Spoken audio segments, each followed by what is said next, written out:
Hello and welcome to day 2 of the World Championships. I'm Tamsin Manu and I appreciate that you're joining me here for the women's long jump final. We have such an incredible lineup of 12 athletes who made the final after it was a pretty scary qualifying round with the rain coming in while they were warming up and then the track drying and playing havoc with their run-ups. And in the first round of 36 jumpers, there was 17 fouls. So hopefully it's a lot better conditions tonight and we don't have those problems in the first round. But there's going to be a new winner crowned in this women's long jump final. The defending champion, Malika Mahambo, is out injured.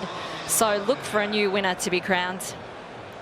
And one of these women is hoping that they can be the one to take away the crown and be the new person to have their name etched in history. You can see here the Spanish athlete, the youngster, the 21-year-old Tessie Ebersole, qualified with a 6:65. Leticia Oro Melo, she knows how to get it done in that first round. The Brazilian athlete who was the World Championship bronze medalist, the 25-year-old with a season's best of 6:73, the only athlete to get a season's best in the qualifying round. And Tara Davis-Woodall, one of the athletes that everybody thinks could take this title. She wasn't in Oregon last year. She's 24 years old. She got an automatic qualifier with 6:87. And then it was Burkina Faso, the 29-year-old Martha Koala, who launched one out to 6:84 and got her automatic qualifier, one and done.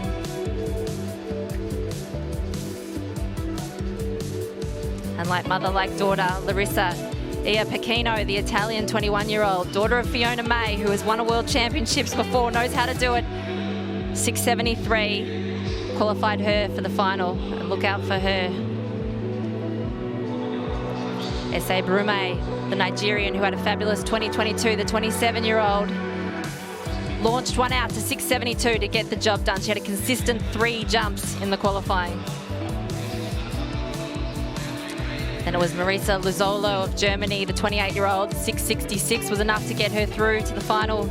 Very pleased with that effort. And Jasmine Moore, the USA athlete, 6:73.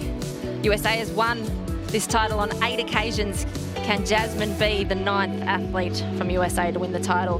Ivana Vlueta from Serbia. She fouled the first round and then got a huge automatic qualifier in the second round of 6:82. Fatima Diame of Spain, the 26-year-old, 2 fouls. Had the Spanish team very nervous, but she scraped in with that last attempt of 6:61.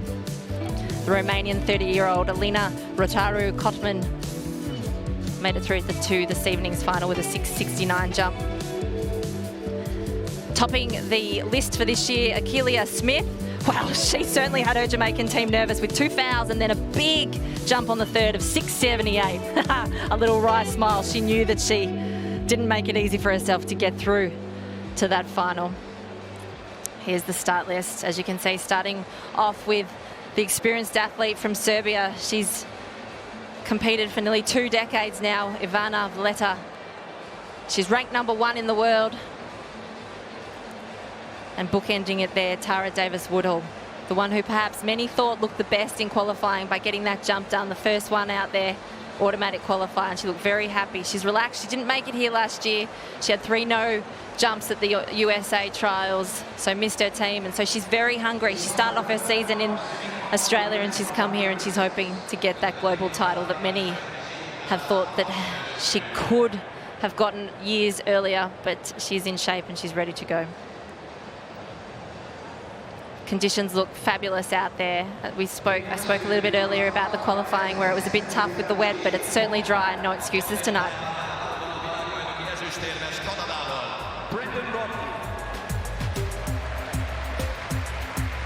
In lane 3, 3 times the national champion of Australia. A 3-as pályán a 3-szoros nemzeti bajnok Ausztráliából. Rowan Browning. Let's welcome back to the stadium the defending world champion in lane 4 for the USA.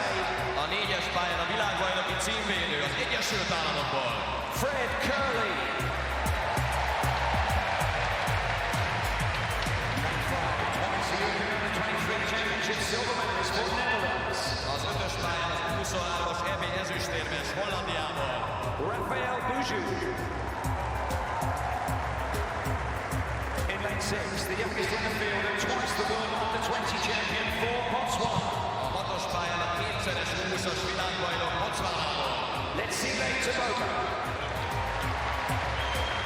Well, there's a lot happening in the stadium at the moment. The men's 100-metre semi-finals are underway, and the athletes, as you can see, Tara Davis-Woodall just trying to get some shade.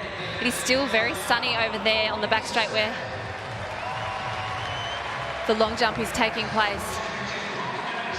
So just trying to stay cool, these athletes, before they get announced to the crowd. See the fans going, it's very hot. It will get a little bit cooler as the night goes, but it's perfect conditions for quality long jumping.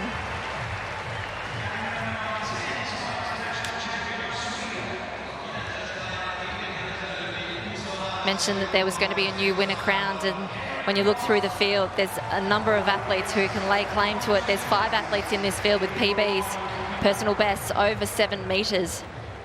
And the depth in the women's long jump has certainly been quite incredible this season. If you look across to who made it through to this final, only 6 out of the top 10. Sorry, 6 out of the top 10 in the world rankings are not here, so it's wide open, completely wide open. So every athlete in this field will feel like they're in with a chance of not only getting a medal, but perhaps being on top of the podium. One athlete to watch will be the youngster Larissa Iapicino, the Italian, whose mum, Fiona May,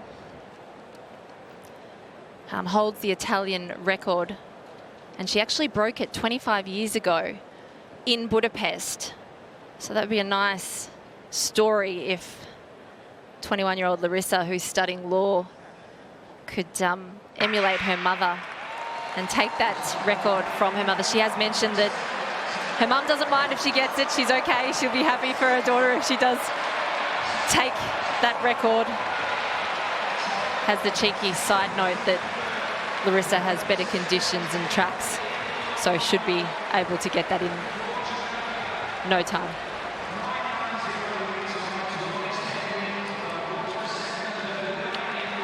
It's like the athletes are heading out onto the track.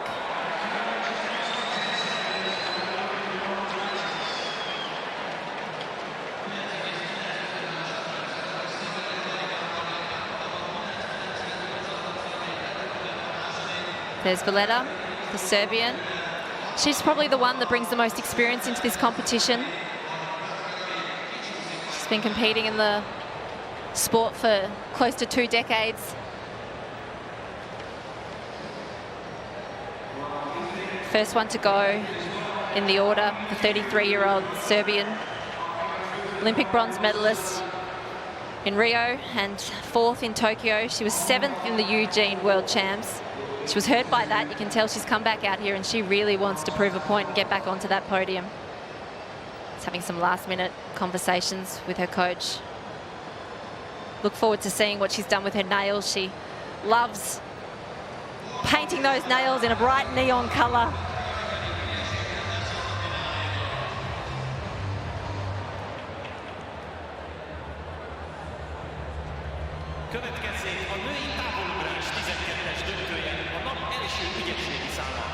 On the back straight, it's time for the women's long jump final.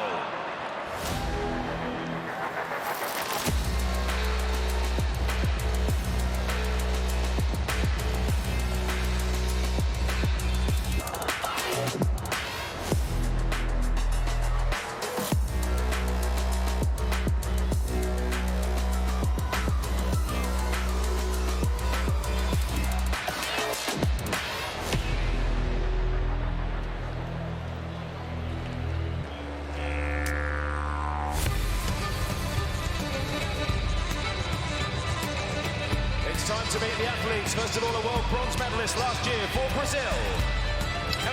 Well, first in the order is the Brazilian 25-year-old Leticia Oro Melo. She was the bronze medalist in the long jump at the 2022 World Championships. A little bit of a surprise package. Next, the world under-20 silver medalist. There's Tessie de Bocele of Spain, the 21-year-old, having a great time out there. The Spanish champion, the youngster from Spain, the world under-20 silver in the triple jump, and 5th in the long jump in 2021. She was the bronze European champs under 23. Fellow Spanish athlete, 26-year-old Fatima Diame, said the Olympics were the highlights of her career because this moment surpassed that. Marisi Lazzolo of Germany, the 28-year-old World Under-20 bronze medalist in 2014. And after a string of injuries, she has shone in 2023 with a new personal best of 684. Next to best of 696 The this year Romanian for Romania. Alina Rotaru Kotman was a fabulous junior, 5th in the Euro indoors in 2023 and a personal best of 696 this year in Germany. Next, last year's African champion Burkina Faso's Martha Koala, the 29-year-old African champion, World Uni Heptathlon champion in 2019, a talented athlete, not just at the long jump, and a national record of 694 this year. Jasmine Moore of the USA, the 22-year-old, 3 times NCAA champion. Jasmine Moore. Bronze at the US champs in both the triple jump and long jump. And here's the athlete that tops the leaderboard of 2023, Akeelia Smith from Jamaica, the 21-year-old. She won the NCAAs. She has a huge personal best of 708. Now here's one to watch. Essay Brume of Nigeria, the 27-year-old, bronze from Tokyo Olympics, silver world champs. Can she go one better here and get that gold? Larissa Pacchino, the Italian 21-year-old, the European Under-23 champion this year, 3-time Diamond League winner in 2023, a personal best of 695 from Monaco this year. Here she is. Certainly a character, Tara Davis-Woodall of USA, the 24-year-old US champion. She's an Olympic finalist, and she looks like she is ready to dance out there. The elder statesman of the lineup, the 33-year-old from Serbia, Ivana Vuleta, 2 times world indoor titles and 2 times world championship bronze medalist. She'll want that gold medal that we can see there.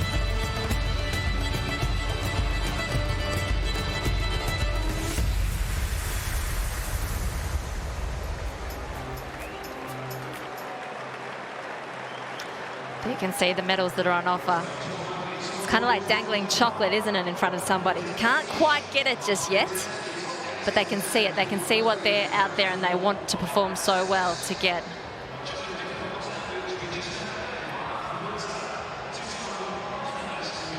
Mentioned how yesterday in the qualifying rounds, while they were warming up, it rained quite heavily. The storms were large and the track got very wet, and the athletes were warming up while it was still wet, and it caused havoc with their run-ups. The track started to dry and they got faster, so no such problems this evening. The weather's beautiful, 33 degrees out there. Athletes have got their run-ups all sorted already. A few minor adjustments.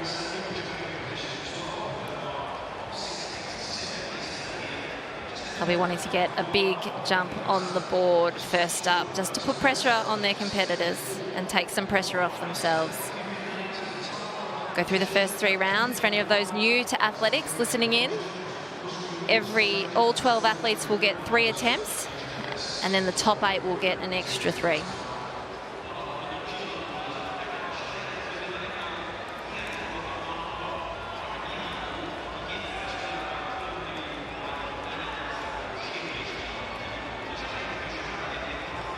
Valletta. Her mum, Vesna, was also an athlete. She's actually a founder of Hero Swim, which is a bathers, swimmers, togs, whatever you call it out there, line. Very popular athlete on the circuit.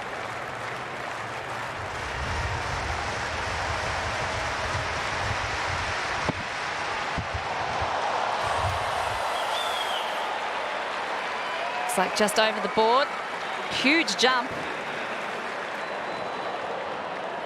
Not the start she would have been after, but she'll get some confidence out of that.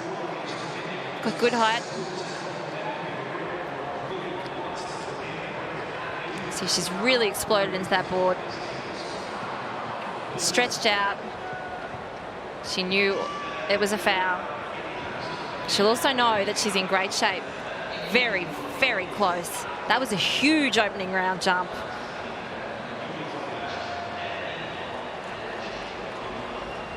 So Ivana Valletta gets the competition underway with a foul.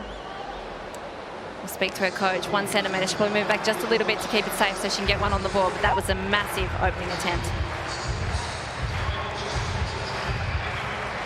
Tiame of Spain next on the runway.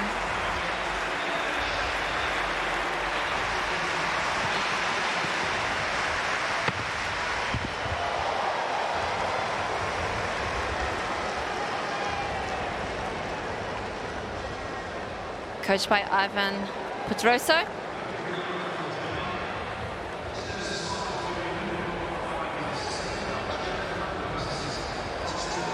Born in Valencia, Spain, was Diame. Nice and relaxed, good on the board, nice outstretched.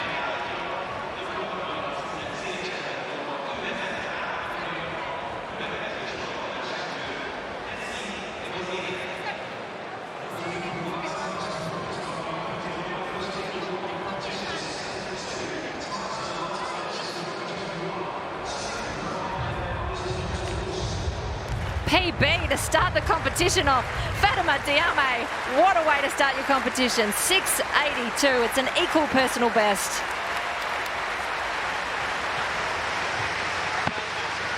Ebasele would have seen Diame, her teammate, get that personal best. 21-year-old on the board.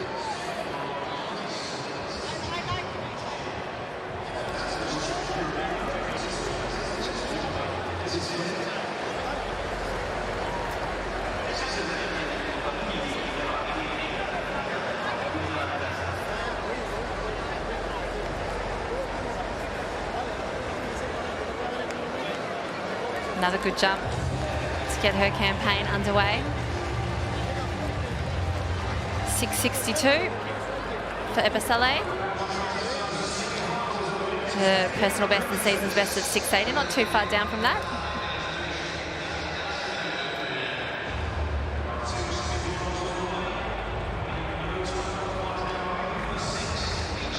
Keelia Smith.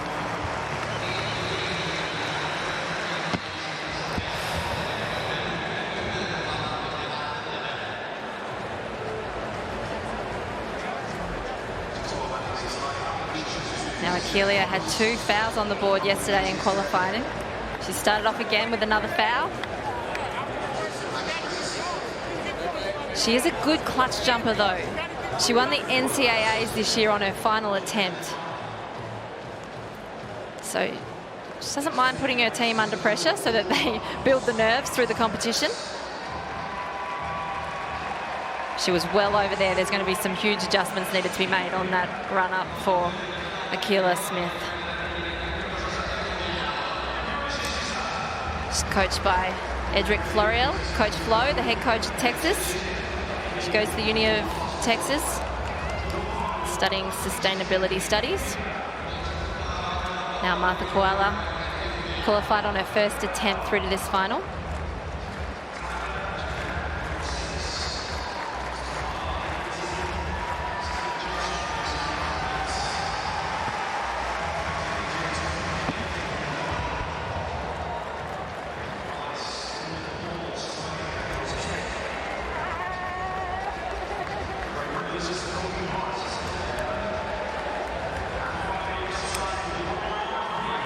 Not what Martha Koala would have wanted on her first jump, a foul. Look back here, she's got nice high knee lift. Drives the knees up.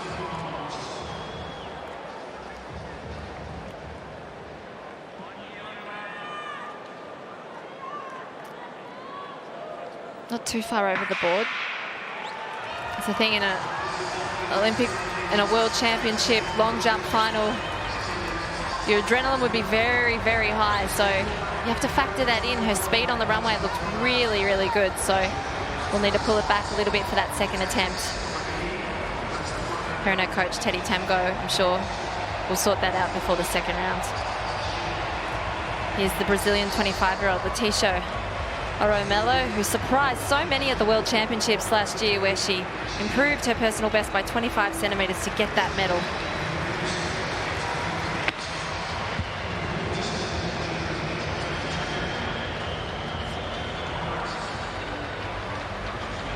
Well, if she's going to medal here this time, she's going to have to do it a different way. Last year, she got one on the board.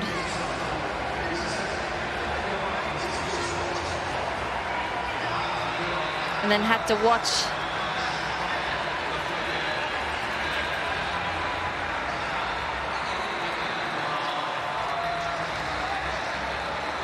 and hope that her jump was enough, which it was, to get that bronze medal.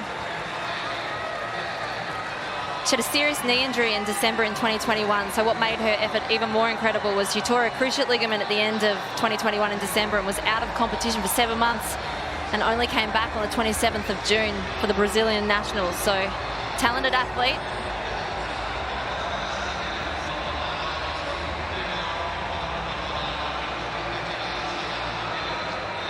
S.A. Brume of Nigeria.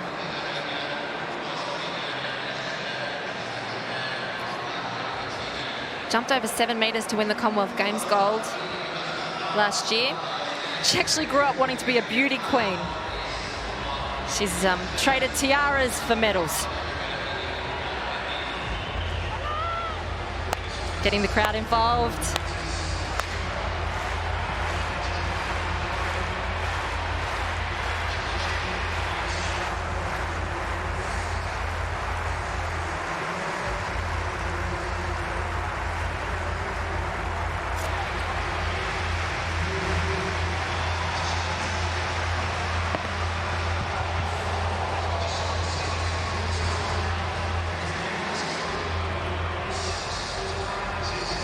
She just knows how to hit the board, Brume.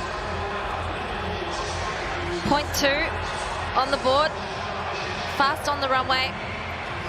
Her brother Godson Oke is actually a sprinter, came second at the NCAA 100, so there's certainly a fast family. You can see here she's got great speed. It's a good opening jump from Brume. 680.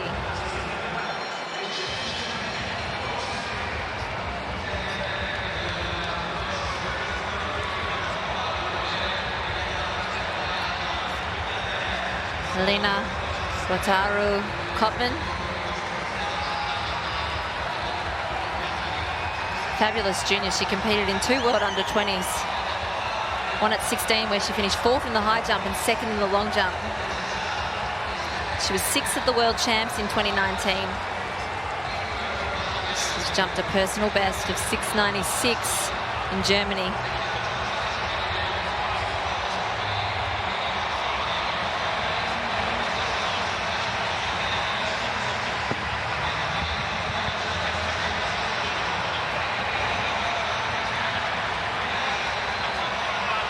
Takes a quick look to her coach, Mickey Caracal.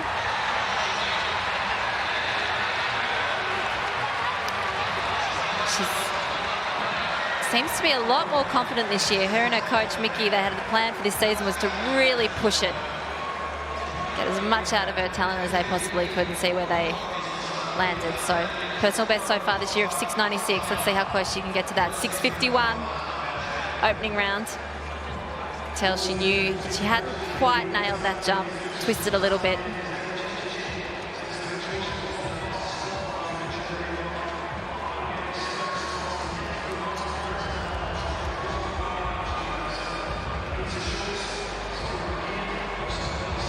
Marissa Lizzolo of Germany.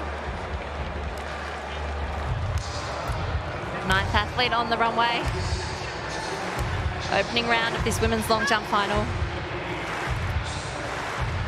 Lizzolo is part of the German Armed Forces. She's been part of the German Armed Forces since 2016. Wrapped to make this final.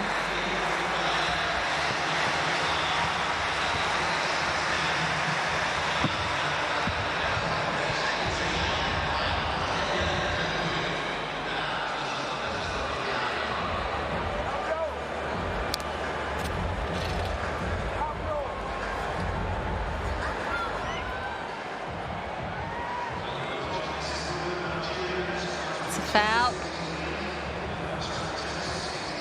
She's happy with that jump though. So knows that she's in shape. She's got nothing to lose here in this final. She was very excited to make it. She was out in the qualifying in Tokyo Olympics, out in the qualifiers in Euros 2022. She didn't go to the World Champs last year, so it's a big occasion for Lizzolo.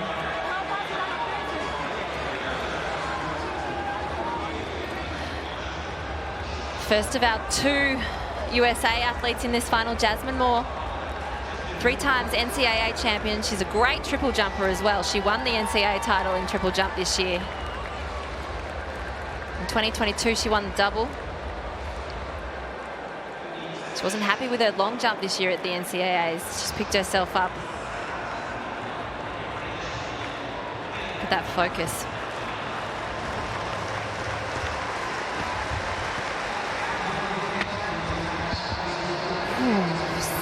It's a great spring. She's got such a distinctive running style on that runway. Another foul.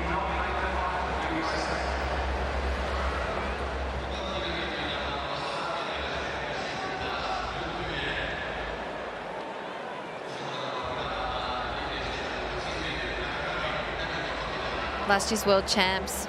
She was the first USA woman to qualify for both triple and the long jump.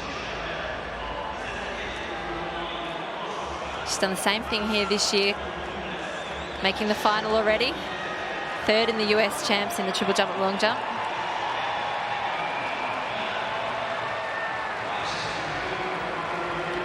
Larissa Iapicino, Italy. In the mixed zone, she was asked by Rona if her mum was here. Fiona May, 2-time world champion and 2-time Olympic silver medalist, is her mum. She said she wasn't sure. Her mum likes to surprise her sometimes, so maybe she's in the crowd. Oh, just couldn't control the speed on the run up there. You could see by the roll of her eyes. Partly embarrassed, partly annoyed. Just had such great speed on that runway. Just totally lost control there. Luckily, she hasn't hurt herself. She's really burst onto the scene, Larissa. Look at that, just totally lost control, over-rotated, landed awkwardly. She's lucky to walk out of the pit unscathed.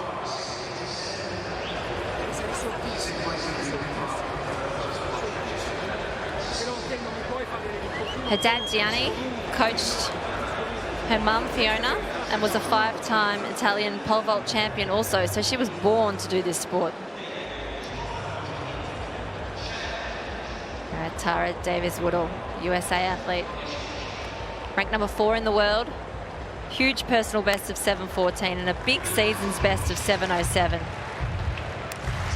Few competitions this year over 7-metre mark. She's definitely in shape. She's the US champion.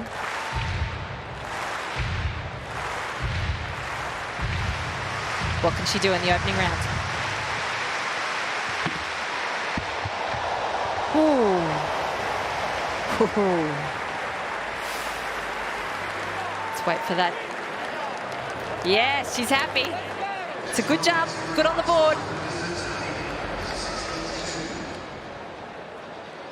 I think that's the most serious I've seen Tara Davis-Woodall. She means business out there. Whoa, 691 opening round. What a jump.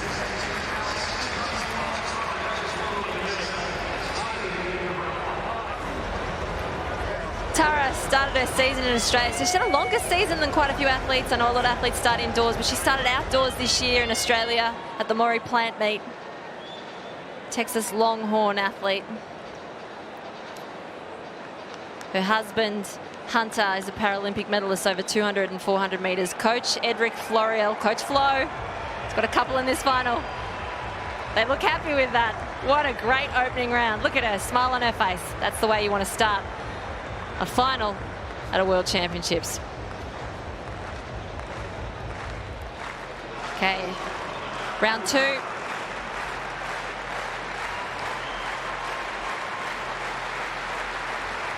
Ivana Valletta of Serbia.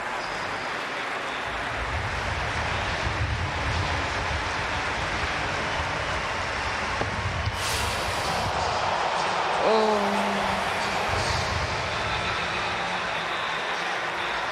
Yes, it's on the board. Always want to get an attempt, safe attempt out there. When you found that first round, it's a little bit like sigh of relief.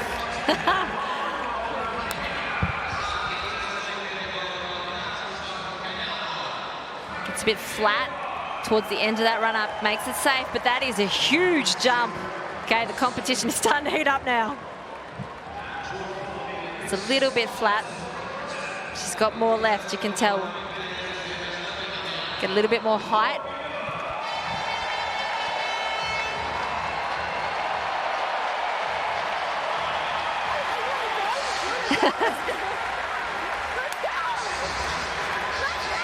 Oh, 7:05. The competition is certainly heating up.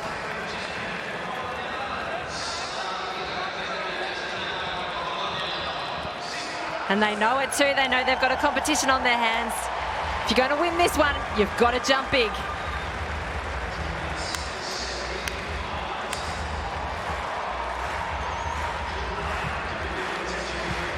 Fatima Diame for her second attempt.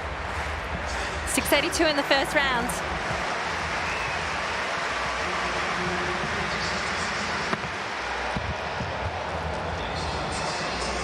She's got that 6.82, so she can risk it a little bit in this second round. See if she can get one out there. She's just risked it a little bit too much and got that red flag. Valletta is still very excited, and as she should be. 7:05. It's a big season's best.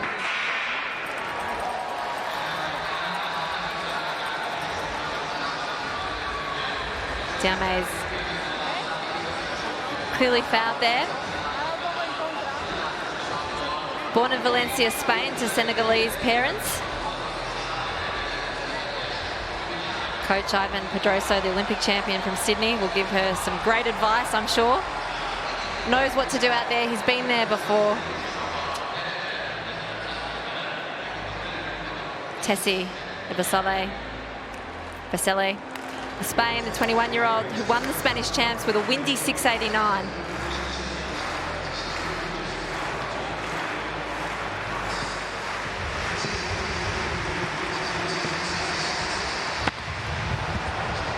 Oh, they're jumping big.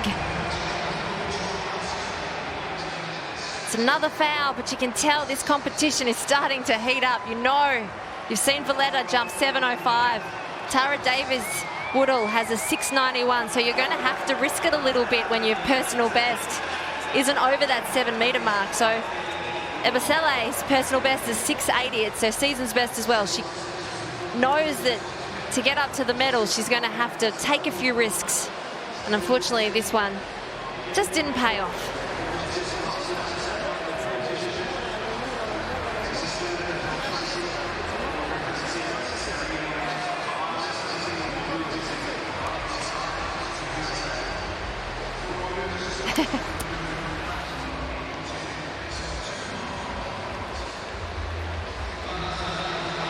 Keelia Smith will want to be joining the action.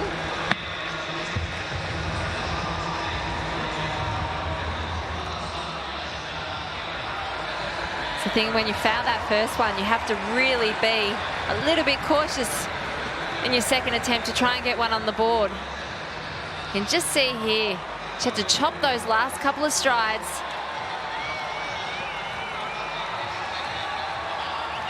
To make sure she got a safe one on the board, and by doing that she got herself a little bit low through the hips.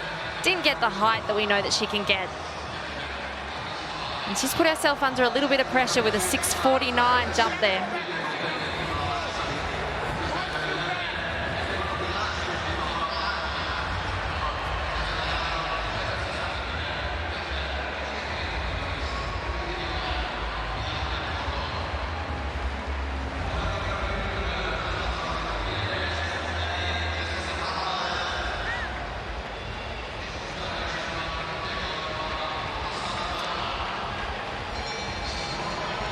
Koala was a 100 hurdler and heptathlete, focusing solely on the long jump. She didn't finish that heptathlon in 2020 Olympics. Coach Teddy Temgo.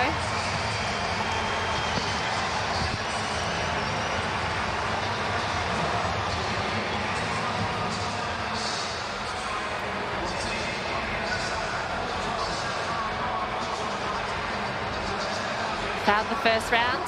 She'll be wanting to get distance that'll at least qualify her in that top 8, so she gets 3 more jumps. She twists, as you can see, through the air. sideward momentum makes that reach lose a little bit of momentum through the air, so she drops down, doesn't quite get the distance.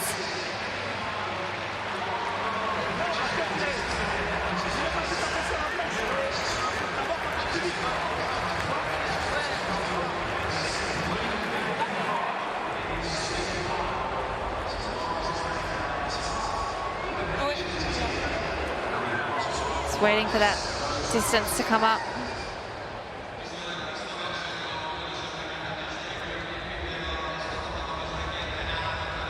.668. So it moves her up into that 5th position. But after qualifying automatically yesterday, she knows that she can get one well over 680. So she won't be happy just yet with that 668. Okay, Leticia Oromelo from Brazil.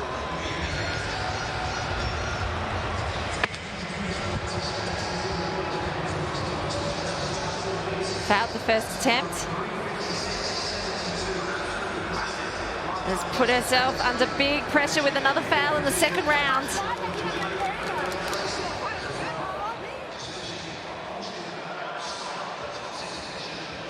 If you look at her scorecards, she can foul quite a lot, but she usually does it the opposite way, where she gets one good one on the board and then risks it a little bit to see if she can push it to get further.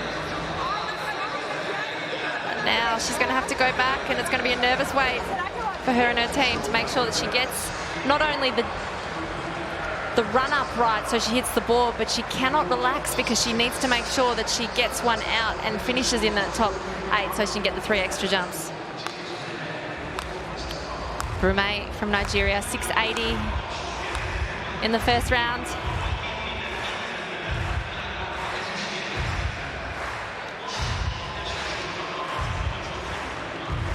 Trains in Istanbul with Hassan Maidan and Kayode Yaya. And goes to Eastern Mediterranean Uni. Commonwealth Games record holder.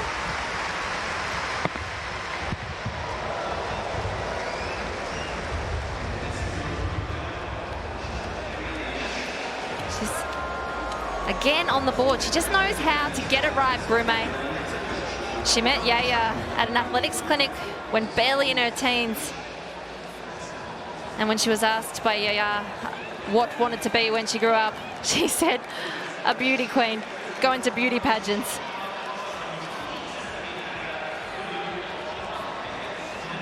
She hopes that she inspires other young girls from Nigeria. She's a local girl from Ughelli. She's gone from nothing to something, so she's hoping she's inspiring the next generation of young Nigerian girls to come through in the long jump. 684, it's a 4-centimetre improvement on her first round, but very consistent.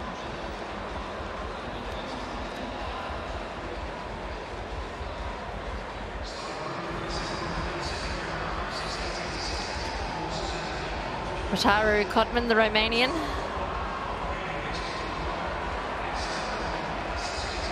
She was so happy to qualify for this final. You know, she's done a 696 this year in Germany, so that jump shouldn't have surprised her, but she was very, very happy, I think, because when you look across the quality of women's long jumpers this season, she knew making the final was a great effort. Fair. Better attempt. Looks a little happier than she did after jumping 651 in the first round. Little bit of a knee jar in that second step, that penultimate step before the board, which would have put her center of gravity just a little bit out. Need everything to be perfect to hit those big, big jumps, but 672, it's a good attempt. She knows she can do better. 672 moves her up that leaderboard.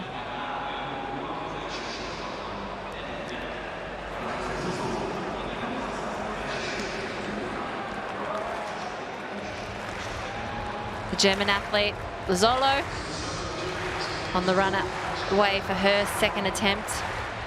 Raised in Frankfurt, parents hail from Democratic Republic of Congo. She's the 2014 World Under-20 bronze medalist. In 2017, she had knee injuries from a hyperextension, which really halted her career. Fabulous junior, then had that injury and took 2.5 years off international competition. So it's great to see her back out here, and not just back out here in a World Championship final.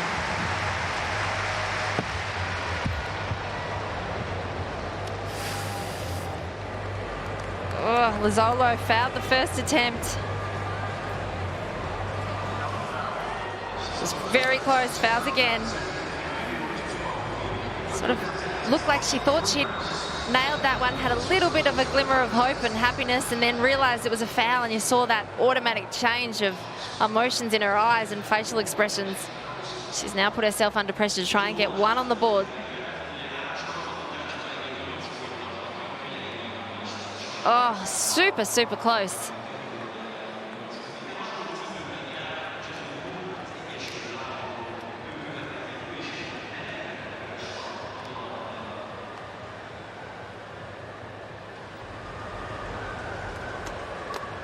Well, Tara Davies in that second round. A big attempt, 691.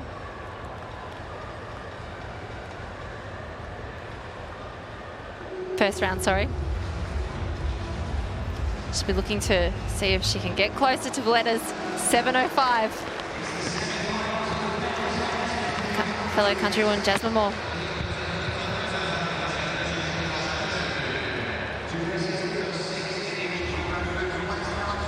Fouled the first round.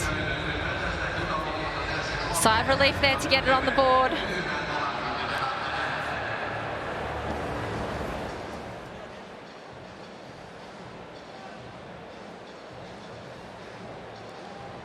She's had an emotional couple of years with the last year her dad diagnosed with stage 2 cancer, her dad Earl.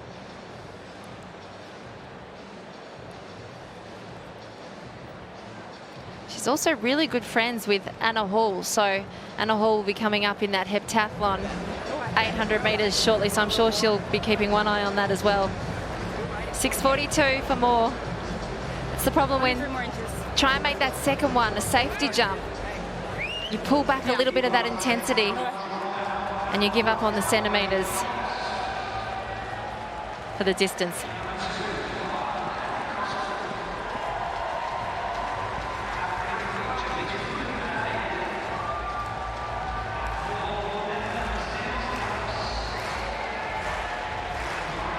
Larissa Iapicino.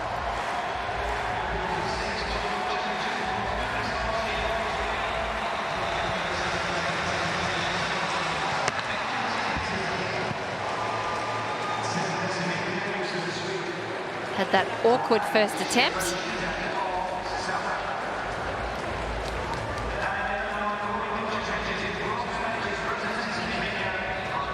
Iapicino started as a rhythmic gymnast. Says that training to be a rhythmic gymnast taught her dedication and commitment. That's a better attempt.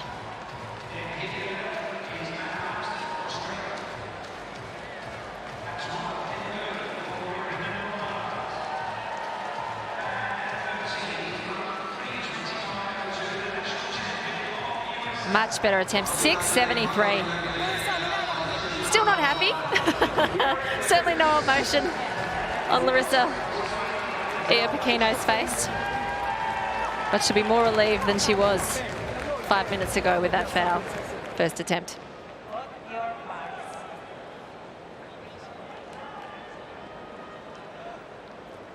Tara Davis-Woodall. Currently sitting in the second position with her opening round attempt of 691.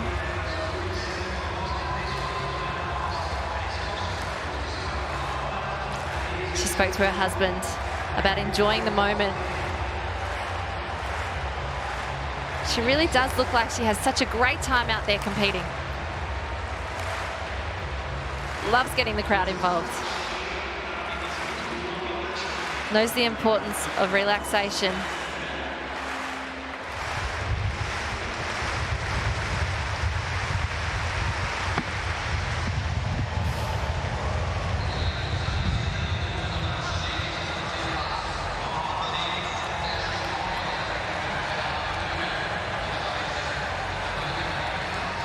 Another one on the board.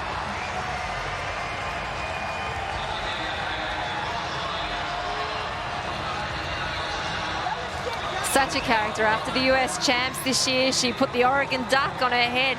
She apparently had it in her bag for last year's World Championships trials, the national champs, but unfortunately she got 3 fouls, so she didn't get to wear it, but she certainly put that hat on with pride. Character of the USA team. Second jump was 6.74, so not quite the 6.91, but another consistent jump by Tara Davis-Woodall.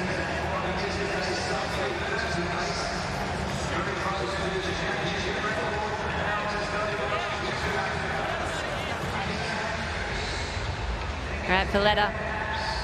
She knows she can't relax because the quality of the field, there's athletes that can jump well over 7 meters in the field. She's in the driver's seat at the moment with that 7.05 from the second round.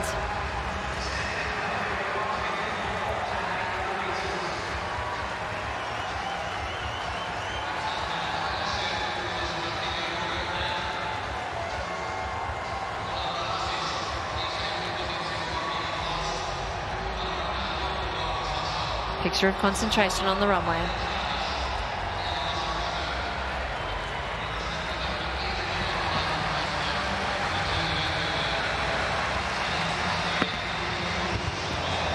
Oh.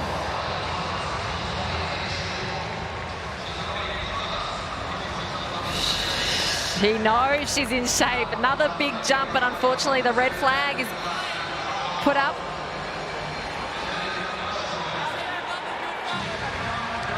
Can see those nails there. She loves her neon colors. Always gets the nails done before she competes.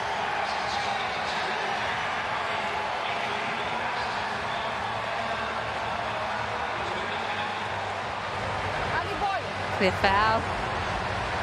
She's in that beautiful position where she can start to take a few risks and see if she can get an absolute monster jump out there. Unfortunately, just took a little bit too much of a risk on that one and got that foul. Diame sitting in 4th position with her first round, 6.82, so currently safe.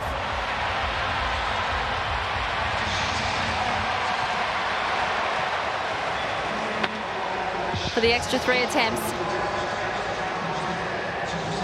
It's fabulous speed on the runway.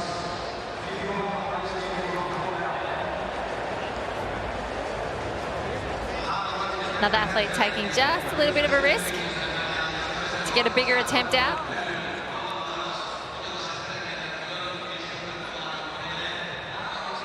You can see in the background that 0.1 wind. It's perfect conditions out there for jumping.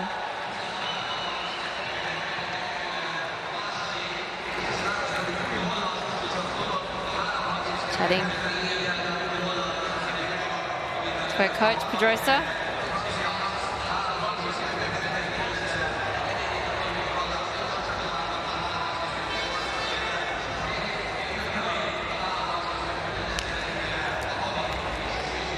.21-year-old Ebisele, Spain.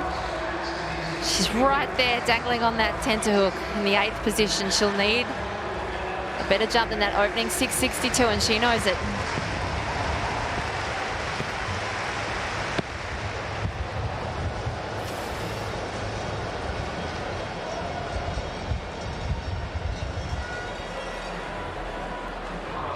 She'll now have a nervous wait.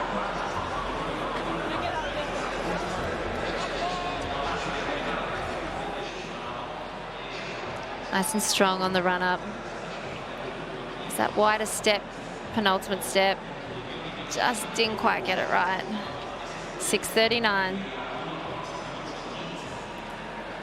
Currently holding that 8th spot to get the 3 extra attempts.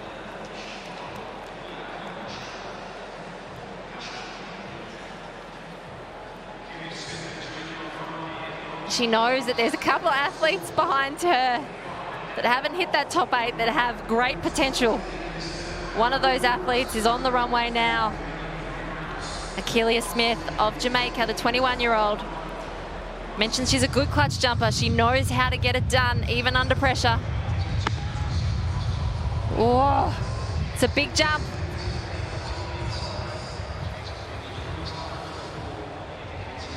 She's certainly not giving anything away with her emotions on her face. Have a look.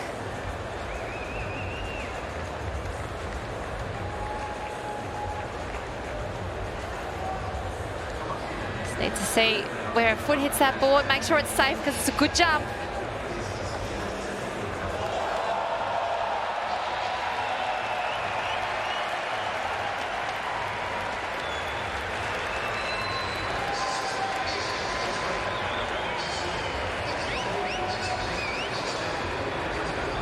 Valletta taking a sneaky look to see if she can see what Smith's jumped. Certainly making Smith wait for it. Building the nerves.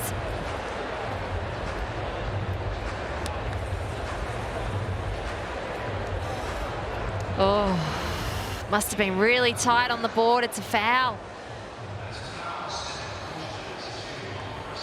Which means we have lost one of the big names in this final. Legkaya Smith of Jamaica, the 21-year-old who topped the outdoor top list this year with a 7:08.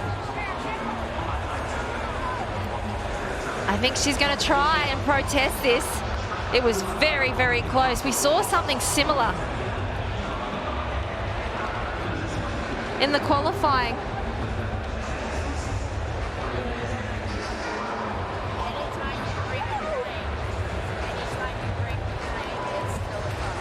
So they're see how here it looks like Smith's foot is behind the board. It's perfectly on the board in that position, and it happened to Romanchuk in the qualifying round where her whole team went up and cheered for her and thought that she'd got a great attempt, and unfortunately they gave it a no mark because when she jumped and rolled forward, it then gave her the foul, and that's the same thing that has happened to Smith. So I think she's going to try her best to try and protest that. Yes, listen to Tara Davis-Whittle.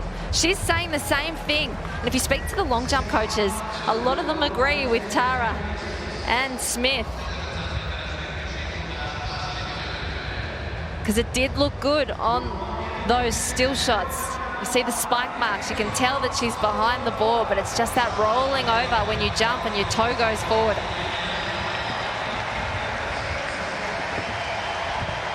Okay, back to the action. Koala and currently in 7th position with her 6:68 in the second round. Well, it promised drama, this women's long jump competition. Certainly delivering it in spades, from the highs of Valletta's 7:05 jump to the disappointments of Legkaya Smith not making the top 8 cut. And it was a big jump if it had been measured. 67 a centimetre down on her second round jump, so she still holds that 7th position.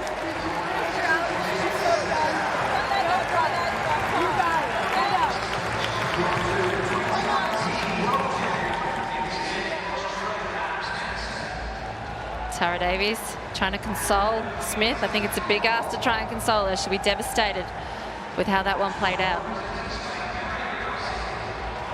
Romelo of Brazil for her 3rd attempt.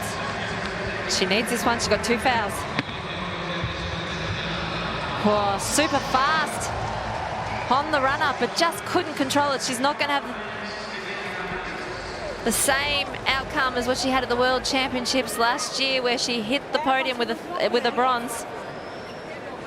Just way too fast and couldn't control it. She knew that she had to go all out here to try and hit that board. She just couldn't control that great speed that she had.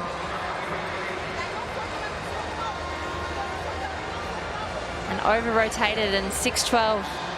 So another big name is out of this final. The bronze medalist from the World Championships last year, Romelo from Brazil, will not take further part in this competition.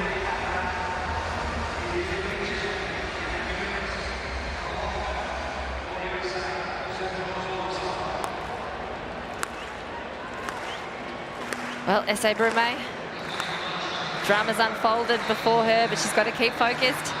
She's had 2 great attempts, 680 in the first round, 684. She just seems to know how to hit that board.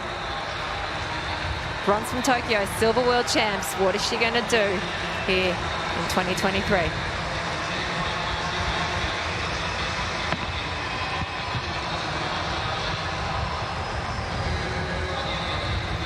It's another consistent jump. Again on the board. She just knows how to do it.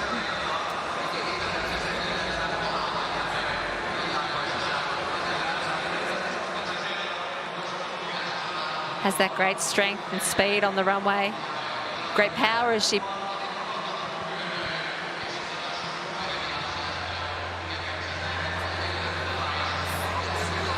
Wind is negative 1.3, so maybe I spoke too soon. There is a little bit of a headwind for Broom's third jump, Brume's third jump.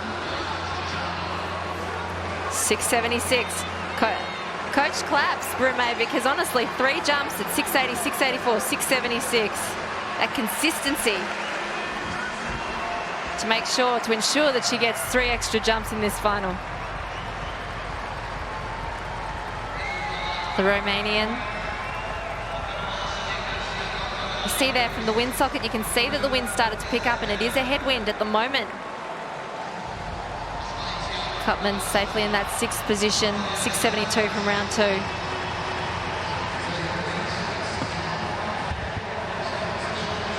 She relies on her speed to get her the distance. Not as much height, she's a little bit flat off the board.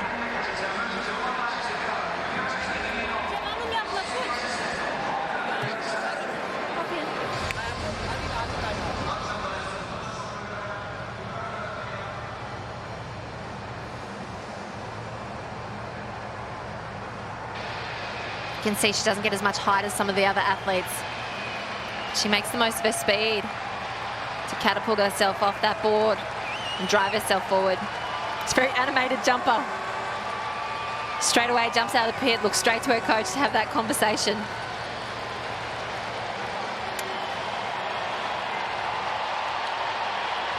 Well, next on the runway will be the German athlete, the 28-year-old Lazzolo.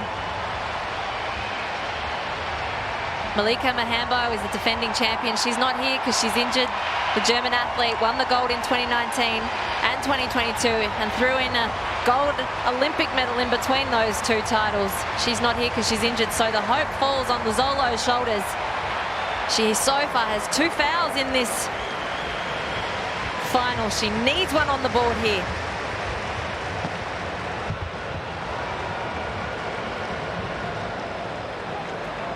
She thought that second round jump of hers was a good attempt. She's not happy with that. She got it on the board. She's not happy with the distance.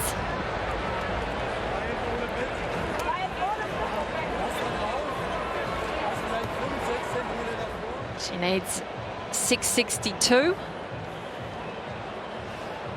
or better, and she's just missed that by 4 centimeters to make the top 8 cut. So she moves into 9th position and just misses top 8 by 4 centimeters. She knows how close she's come to getting those 3 extra jumps. She was happy to make the final, but I think she'll go back and she'll look at that and be a little bit annoyed and disappointed that she didn't get those extra 4 centimeters to get the 3 extra jumps. But sometimes it's just those little things that add to the drive that you take to training to get you that little bit further the following year, and next year we know is an Olympic year.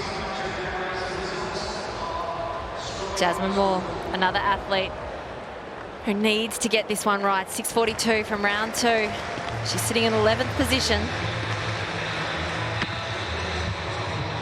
Really cut down that final step, which took out some of the speed that she had generated on the runway.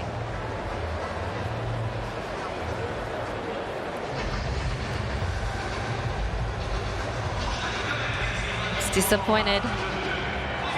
Such a distinct running action, those big arms. High knee lift. Just tentative on the board. She knew she had to hit it. 654 does not quite nail that jump. You can see the disappointment there. on Moore's face. She does have another opportunity at these championships. She is in the triple jump as well. And if she can do what she did at the NCAAs this year, where she was absolutely disgusted in her long jump performance, and she came back and won the triple jump in a huge jump.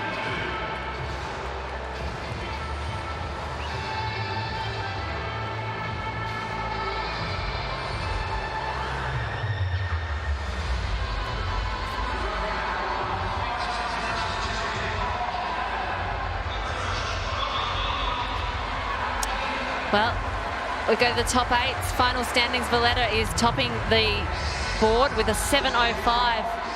Davis Woodall, 6:91 from that first round. Brume has been a picture of consistency, that 6:84. Diame is having a fabulous competition, the Spanish athlete, 6:82.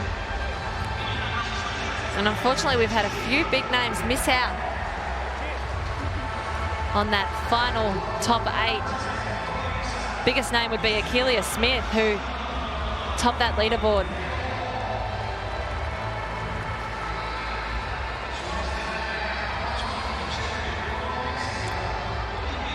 Larissa Irapakino safely in that top 8, 6:73 from the second round.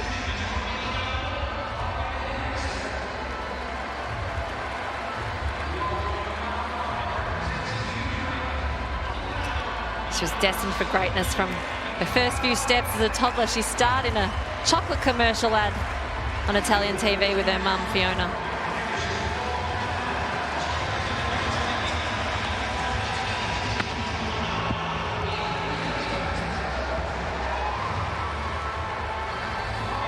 Well, she doesn't give anything away, the law student. Another foul. Certainly showed that she was a little bit frustrated with that. I think she thought that it was a good jump, and they're struggling to read whether it's a foul or not. It's very close. I think that one looked like it was a clear foul. Just can't quite get that run up right. But it's okay because she has that second attempt, 6:73. That means that she gets another 3 jumps. She's sitting there safely in 5th position. But this is the point now with those top 8, 3 more jumps to go. You want to try and see if you can push yourself up into the medal positions. That's why you often see a few fouls in these last 3 attempts, because athletes know that they have to really push it to see if they can get the most out of themselves to get onto that podium. And Tara Davis-Woodall, the final jumper in this first 3 rounds before we change the order for the final 3 attempts. She's having a great time out there. Big claps, wants the crowd involved.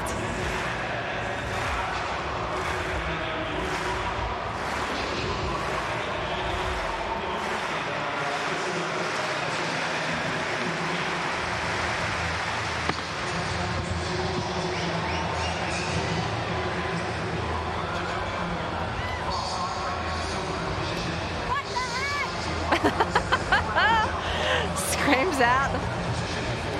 She really does involve the crowd and the people at home watching.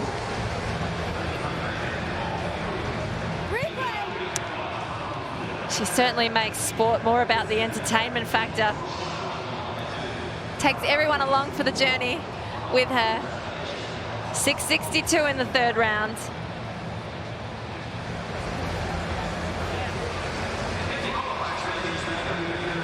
She wasn't as happy with that jump, but safely through to get those next 3 attempts.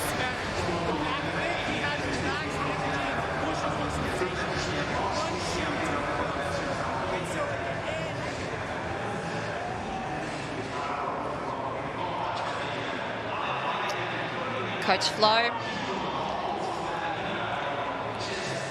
coach from Texas Longhorns. The coach-athlete relationship in the long jump is super important because you really rely on them to help you with your run-up, explain to you.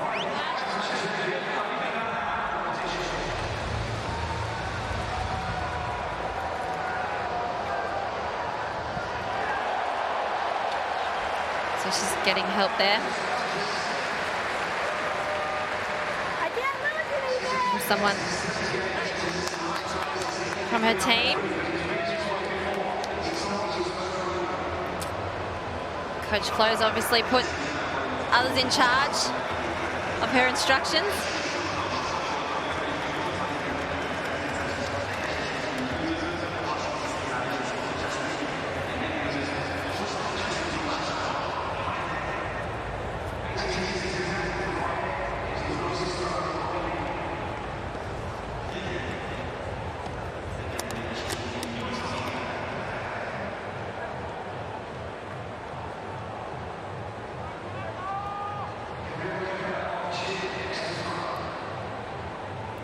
Okay, now the order will change.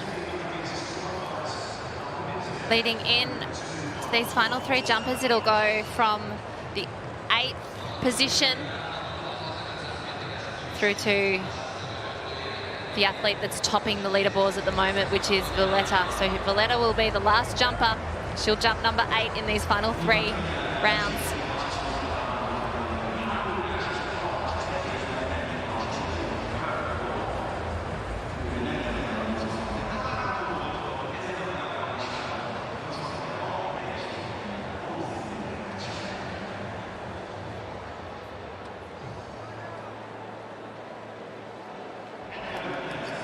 A little bit of a break between that 3rd and 4th round.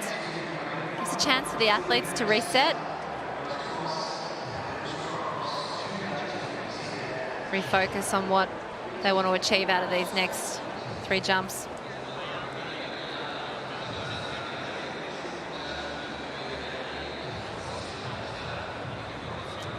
Tessia Bosselay, Spain, is going to be the first athlete up in the 4th round.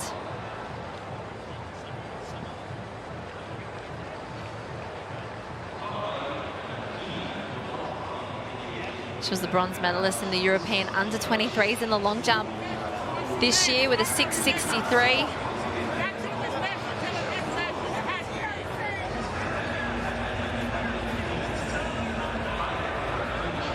A 6.62, very close to that in her first attempt. That's got her through to this top 8.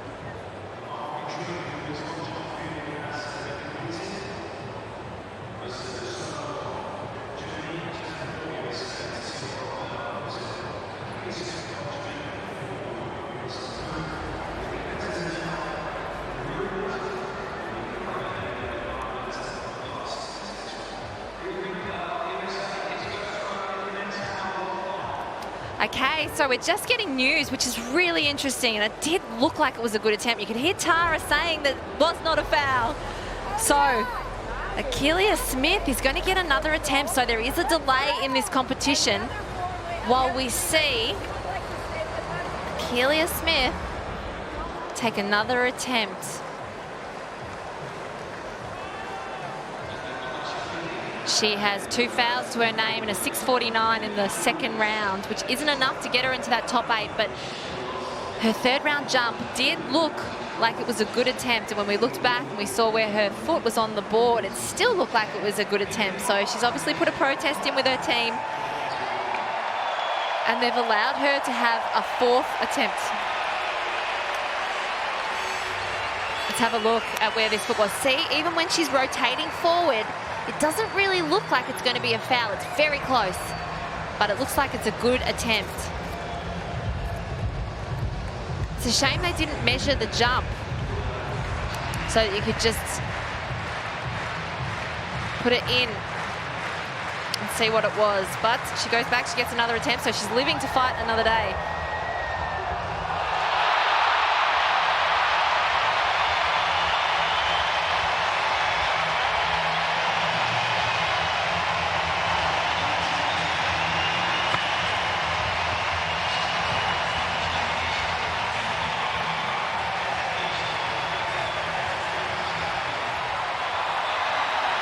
On the board, so that's good. That's a good thing. It's going to get measured. Now, Akeelia... Tara Chambers-Woodall is very excited that she got another jump. So Akeelia topped that leaderboard with 7.08 when she won the Big 12 Conference Championships. She took her to 2nd on the Jamaican all-time list. And that attempt of 6.51 is not enough to get her through. What an emotional final it has been for Achilles Smith of Jamaica.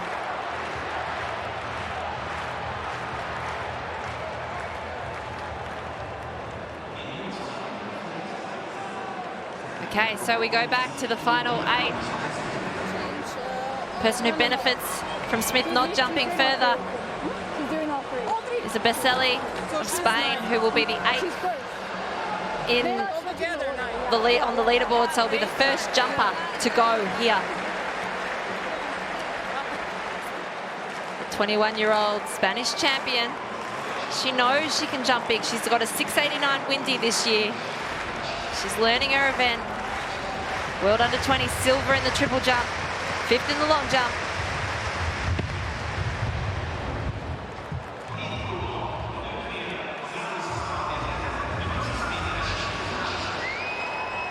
You know, she would have sat and watched that attempt by Smith, so she'll go back, she'll have a bit of a breather, relax and see if she can at least try and attempt a personal best in this competition.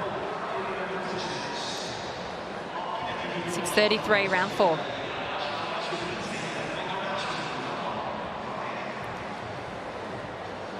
Martha Koala is next on the runway. Koala had such a fabulous qualifying round, got that automatic qualifier done. Didn't stick around, got out of the stadium very quickly while the others were still fighting it out and battling for those top 12 positions. And she is on the runway for her 4th attempt. Personal best of 694 from this year.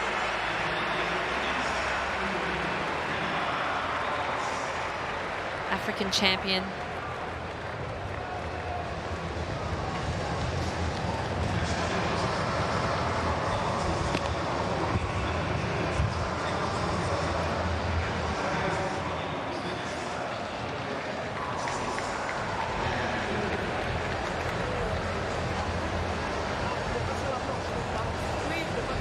Well, the athlete from Burkina Faso.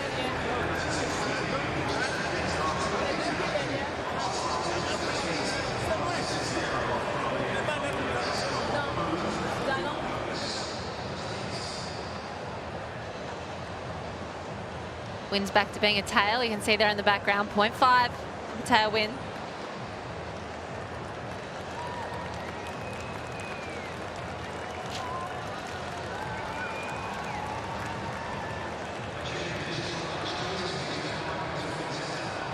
.633, round 4.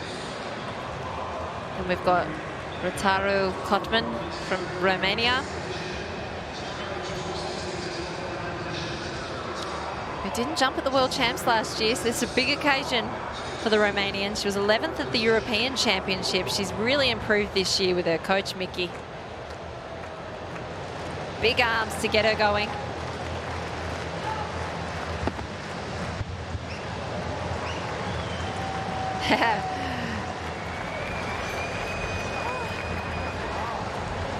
Really animated jumper.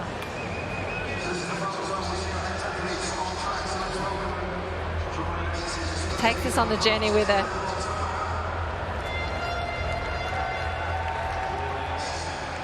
Really tries to press to get as far forward, using the speed. Perfect on the board.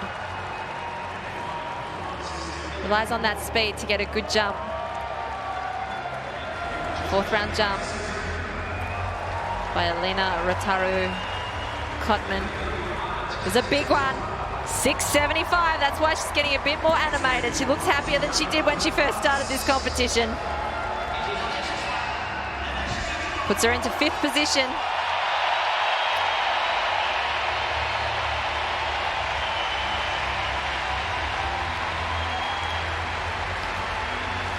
Larissa Iapakino.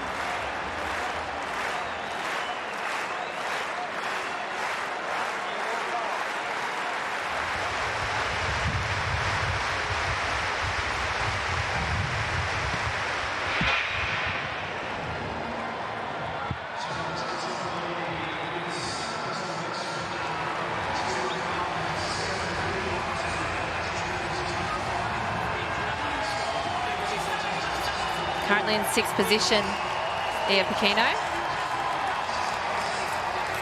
Will not improve with that jump.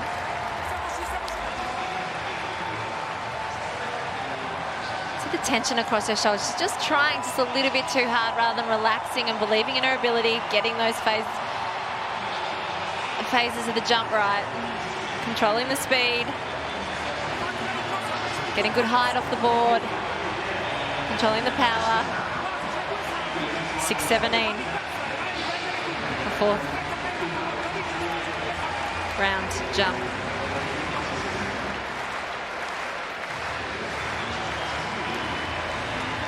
Okay, Fatima Diame having a great long jump final here is Diame. That one not so great. Didn't quite control it. Run up wasn't quite right. 26-year-old who has amassed a massive following on social media on Instagram, has over 400,000 followers.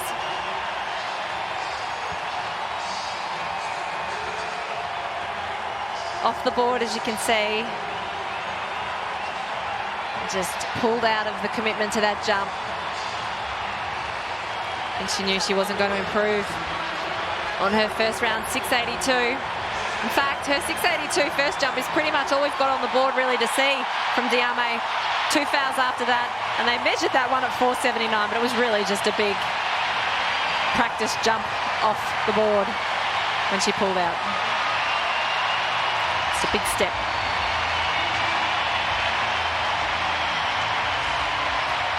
Here we go, Brume. You can see her scorecard shows consistency. She's got 3 jumps on the board.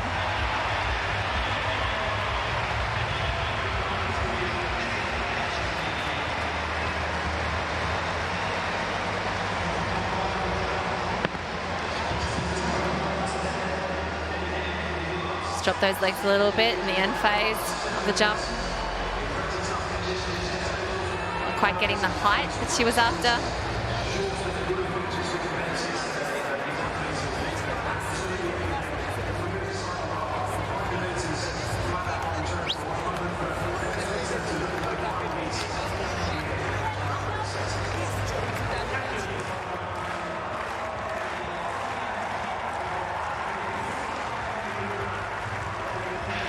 Doesn't quite get that height that she got in those earlier rounds.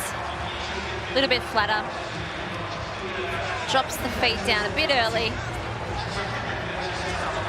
653. So won't improve her bronze medal position that she currently sits in.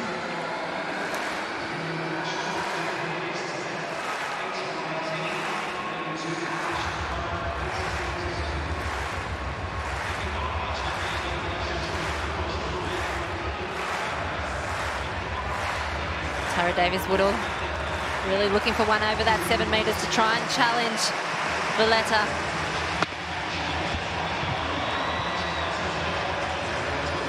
You can sense there's a really big one there. She's happy with that jump. She knows, you can sense that there's a really big jump in there, but unfortunately, a foul for Tara Davies-Woodall in the 4th round. But you can just see that it's given her confidence.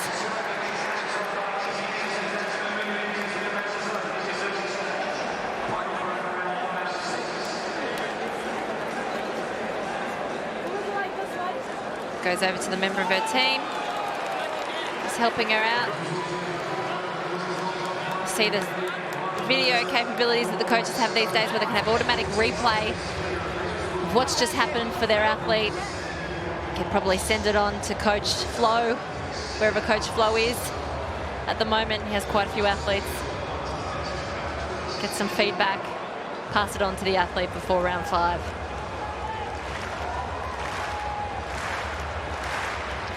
And here's our athlete that's topped the leaderboard.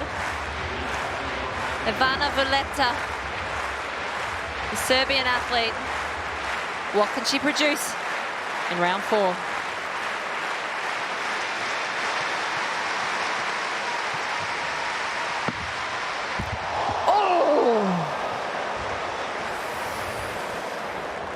You just sense that these athletes know their capabilities. They know they've got a really big jump in them. You can see Valletta there isn't happy. Once you pop a 7:05 out onto the leaderboard, anything below 7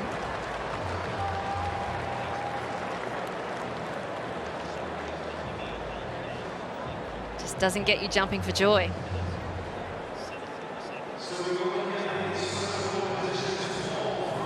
Such a beautiful technician of the long jump. Oh, disappointed with a 691.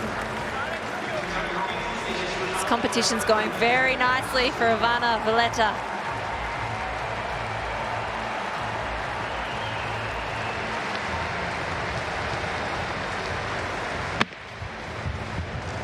Okay, that's interesting. All right, sorry, they have allowed Achilles Smith to continue on in this competition, which I am assuming is because the third round attempt, which they said wasn't a foul, was a big attempt, and they haven't measured it, but they've decided to allow 9 athletes to continue on in the final of the World Championships. So, 650. It shows in her 5th round attempt because she obviously got that extra jump.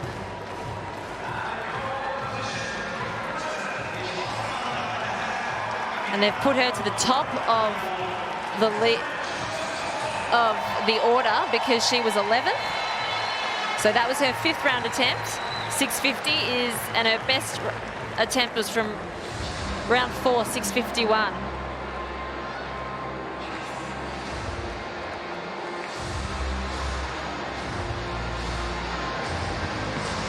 Basile of Spain.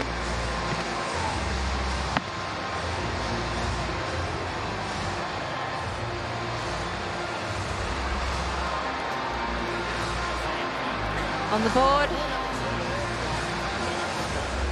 Currently still sitting in 8th position. She needs better than 668 to move up. So Smith certainly had an emotional journey, the Jamaican athlete, in this competition.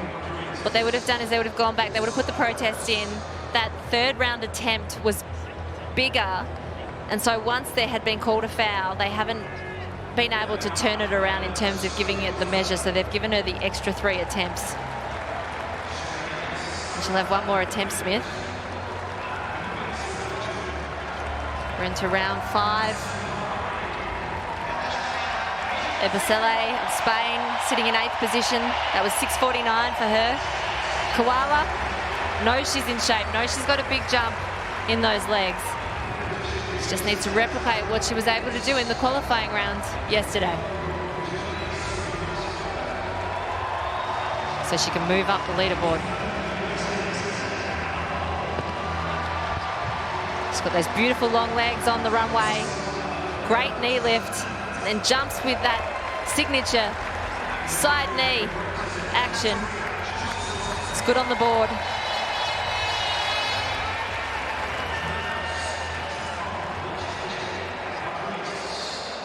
Look at that.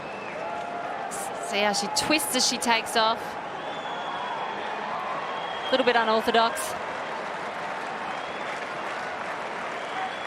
654 in round 5. Won't advance her any higher up that leaderboard.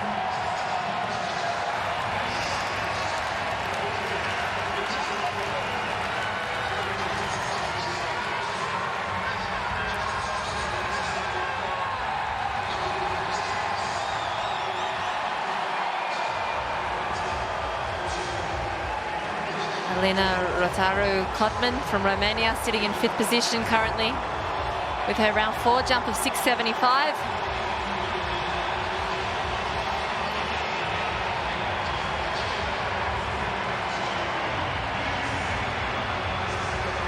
She was 5th at the European Indoors earlier this year, so she's having a great season.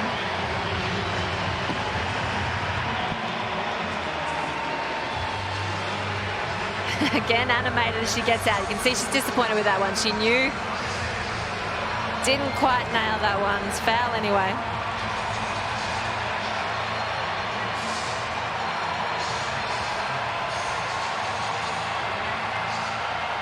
She'll have one more attempt to see if she can get it right and perhaps get closer to her personal best of 6.96 that she did this year in Germany.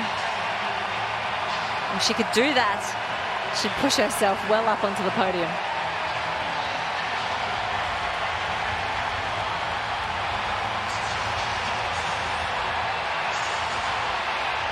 Italian athlete Larissa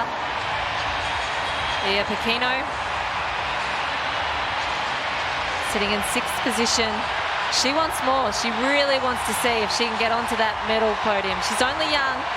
She's come ahead in leaps and bounds over these last couple of years to come out of the shadow of her mum Fiona.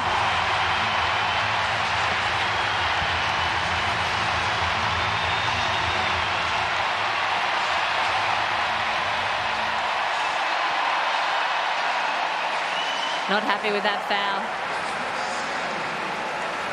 She's only young.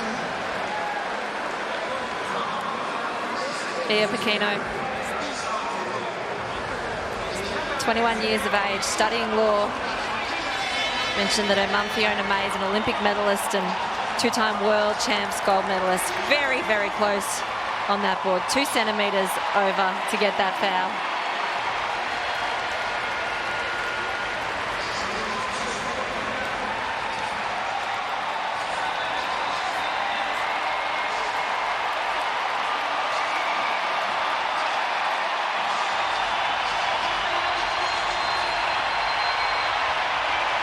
Okay, Diame's top 4 in this competition. I think if you said to her before the competition if she was going to finish top 4 at the World Champs, she'd take it. But when you get that close to a podium, she'll want more.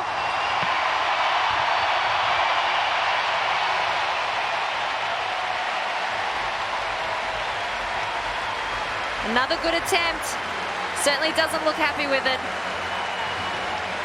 682, her first round attempt, and then she's just been really pushing it to see if she can try and get herself onto that podium. 652 was a bit flat.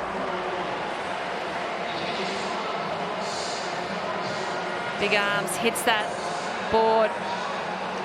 Just rotates a little bit in the air, loses that forward momentum. In the background, I'm not sure if you saw, there was Woodall getting some treatment.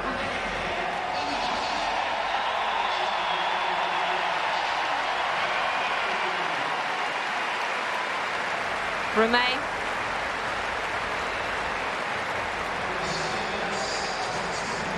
She is on the podium currently. She's sitting in 3rd position.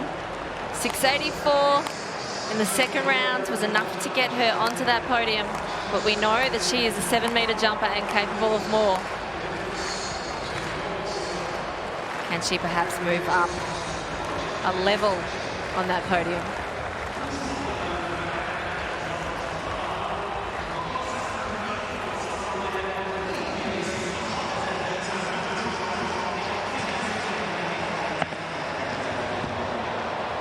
Ooh.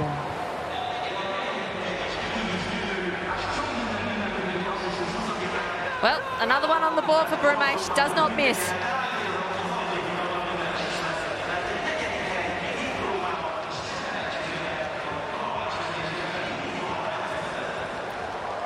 She's the area record holder, 7:17, which she jumped in 2021. She had a fabulous 2021 where she won a bronze medal in Tokyo. She's been a world-class jumper for such a long time now, 5th in Rio Olympics. She got the bronze medal in Doha in the 2019 World Championships. Silver last year, and looking to see if she can make the collection full and get that gold medal. Not quite from that round with the 670 for Brumé, but she has one more attempt to see if she can add to that collection of medals that she has already. Now, Davis Woodall was getting some treatment between the 4th and 5th rounds, but she looks like she's happy still, taking this jump. 691 is her best attempt, and she is in 2nd position. a great attempt, but looked like she was just over the board there.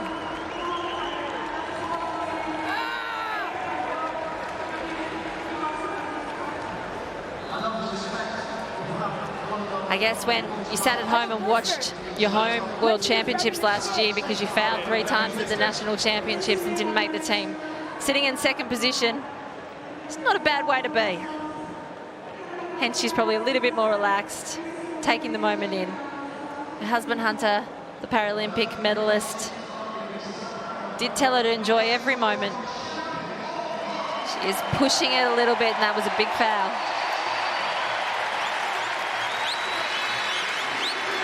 But the good thing about Davis Woodall there was she didn't look inhibited from whatever treatment she's getting. She looks like she's okay, and she'll take that 6th round jump. See her scorecard there, 691, her best jump from the first round. And the leader of the competition to take her penultimate jump, Ivana Vleta. Incredible career that she has had so far. 2 times world indoor titles, 2 times world championship bronzes, Olympic bronze. She will love to get this global outdoor title.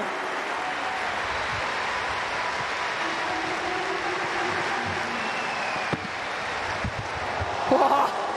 Whoa. You know she's got a big one in there. We just need the board to play fair.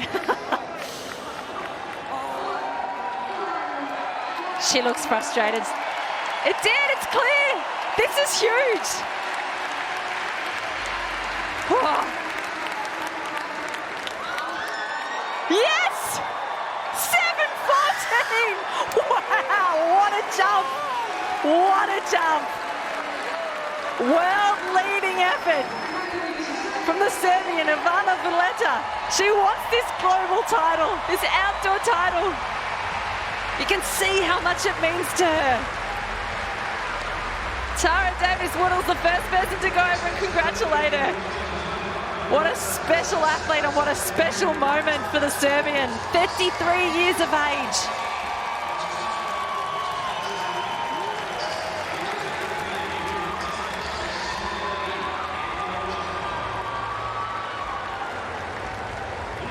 The emotion. You can see how much it means to her. She's been at this game for a long time and she's wanted this global title. She has a World Champs bronze from 2013 and 2015. She was the first Serbian to win a medal at the World Championships when she got that bronze in 2013. This will mean a lot to Serbia, and you can see how much it means to Vleta. Look at that. Plus 1.2, 7:14. Her personal best is from indoors at 7:24. She knows how incredible this distance is that she's just jumped. And to do it at a World Championships in the final in front of such a fantastic crowd. You can see they're getting involved in this long jump competition down the back straight. The crowd are loving it. Look at Vleta. Here we go. Oh, great on the board. Great height. Controlled her speed through the air. Look how relaxed she is too. Just a great technician. Reaches, has her eyesight level high so she keeps her line of sight high. Hips then are high. Really stretching to get as much as she can. She's already in the lead before this jump, remember, with a 7:05, and she has just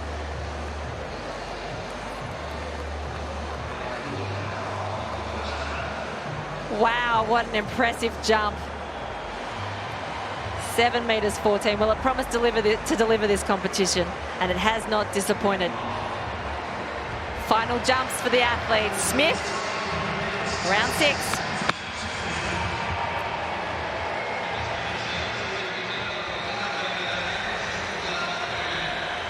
Another foul for Smith. She just hasn't been able to get going. It hasn't been her night. You go from an athlete, Vleta, that's having the championships of her life, to an athlete who is very young and will have many more ahead of her. And this will be a big learning experience for Keela Smith.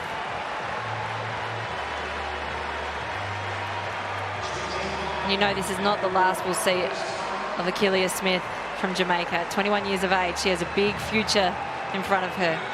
Personal best of 7:08 this year. She really pushes the limit on that board yet again.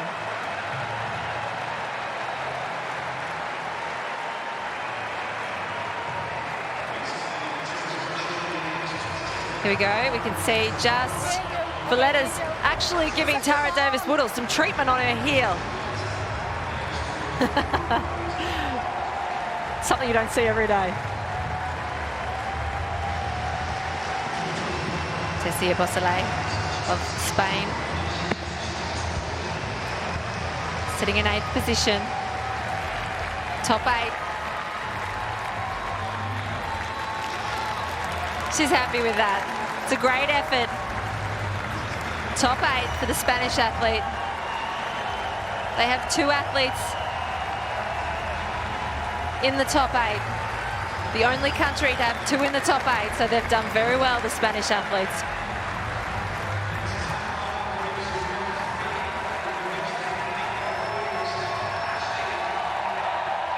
She finishes off her competition with a 650, so no improvement from that round 1. 662, which has her finished the competition in 8th position.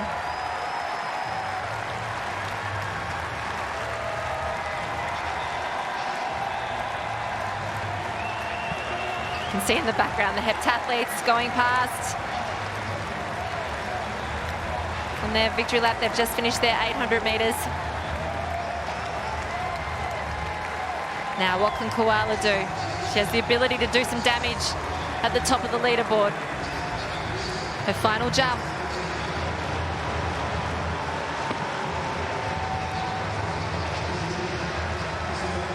It's not quite her night tonight. Burkina Faso athlete, 29 years old.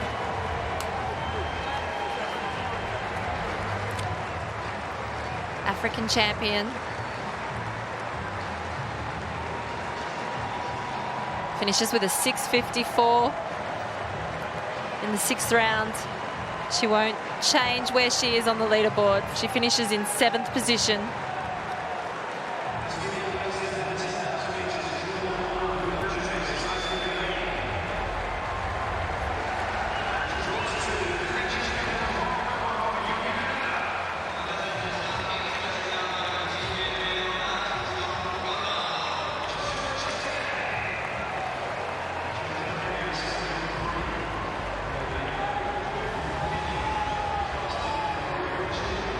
Larissa Iapicino.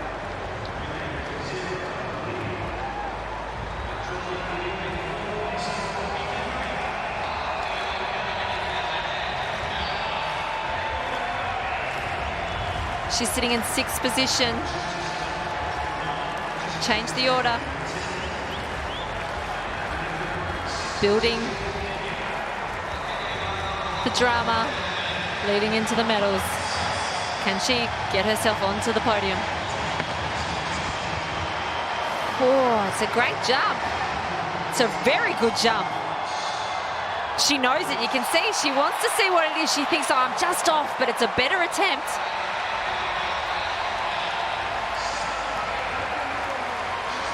Let's have a look on the runway. You can see her eye line look down at the board. She was a little bit focused then on the board. She wanted to hit it. It is an improvement, but it's not quite the improvement she wanted. She's moved up into 4th position with a 682 in that 6th round.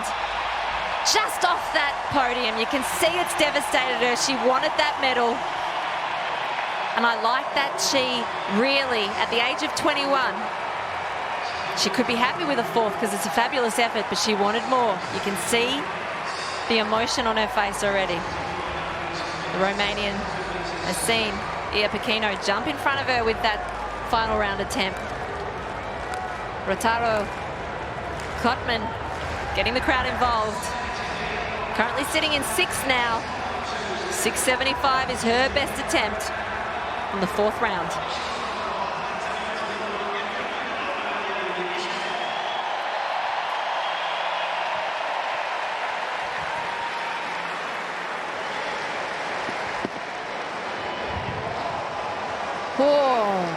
Good attempt.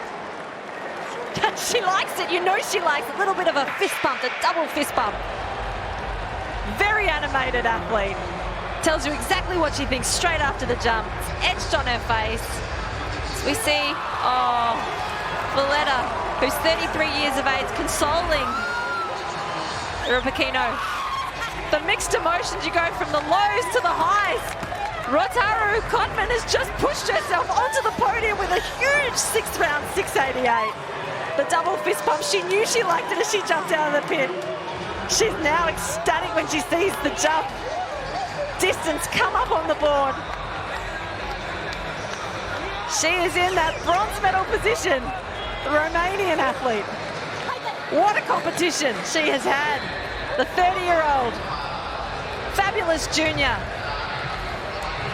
who she was honestly so happy to qualify for the final. Now she's sitting in the bronze medal position.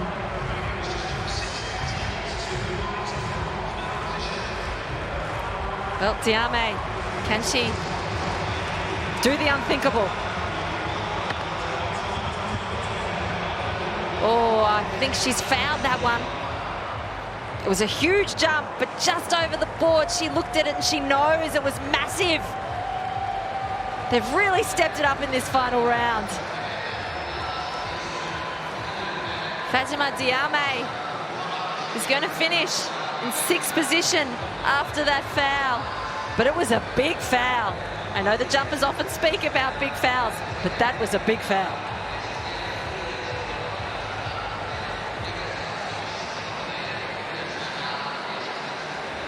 Oh, and it was so close to the board too. No wonder she was shattered. You can see it on her face. She knows that that was just a missed opportunity. But she'll take a lot away from these championships. 26 years of age, she is one to watch moving ahead in the future. Tell you what, when she said the Olympics in Tokyo was a highlight of her career, I think now Budapest World Championships 2023 will top that list of highlights of her career so far. All right, Ese Brume, she's seen her bronze medal disappear. She's now sitting in 4th position. The Romania's overtaken her with that 688 6th round attempt. She needs to get the crowd involved. She knows she needs a big jump here to get back onto that podium.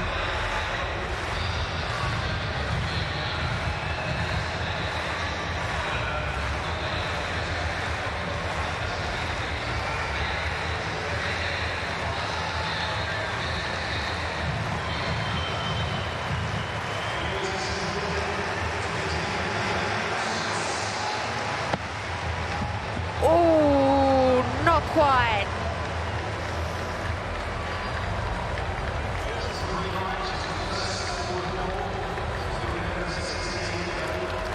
Mixed emotions on the face of Brume. She's had a great competition, but she's just seen her bronze medal go slipping in the last round to Alina Rotaru Kotman. A great, consistent athlete, Brume.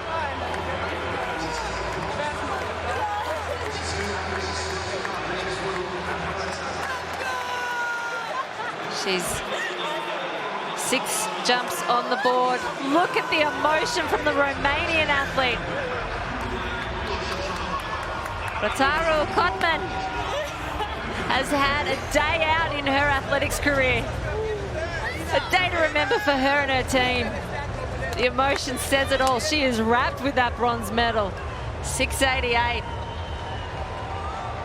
It's not done yet. We've still got Tara Davis-Whittle, the top 2 on the podium. They are decided,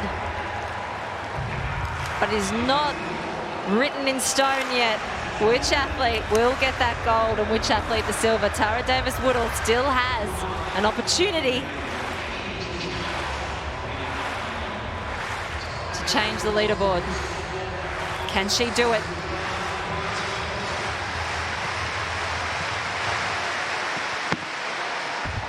Oh, it's good, but it's not 7:14 good. She's happy.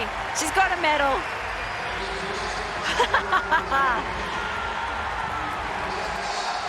Always the entertainer. She brought her A game today, Tara Davis-Whittle. She can celebrate now. She's got that silver medal. Bows to the crowd. Thanks them for their involvement. Tells them to cheer on for everyone who's participated in this competition and gets them on their feet to get involved for one last time. Ivana Valletta, she has that gold medal in her pocket. Tara Davis-Woodall is telling everybody, watch her, cheer for her, get involved.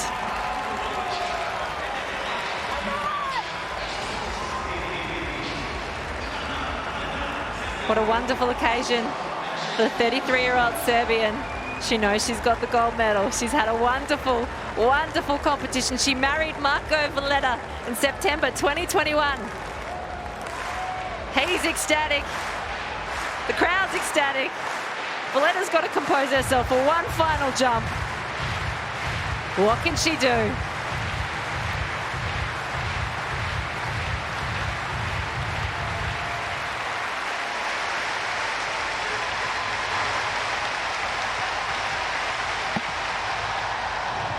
Oh, it's a little bit flat, but she's happy. What a competition. For the 33-year-old Serbian, whose career has spanned nearly 2 decades.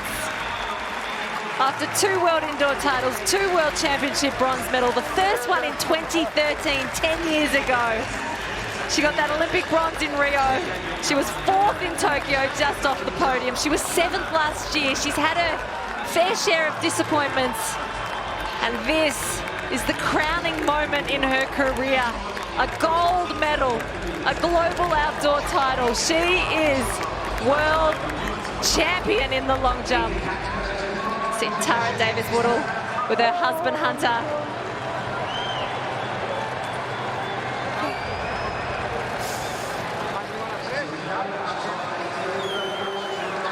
You can see how much it means to her, those decades of training, all the early mornings, all the hard sessions, all the times on your own where the world doesn't see you putting in the work for this one moment.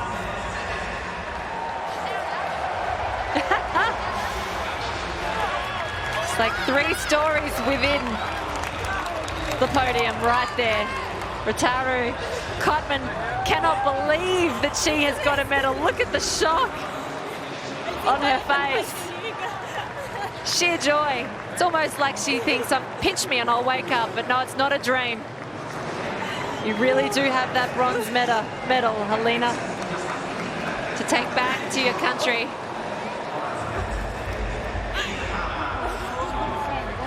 And talking about taking back a medal to your country, the Serbians are going to be so proud of their golden girl, Ivana Valletta, at 33 years of age, has won Serbia the gold medal in the women's long jump. Her first medal.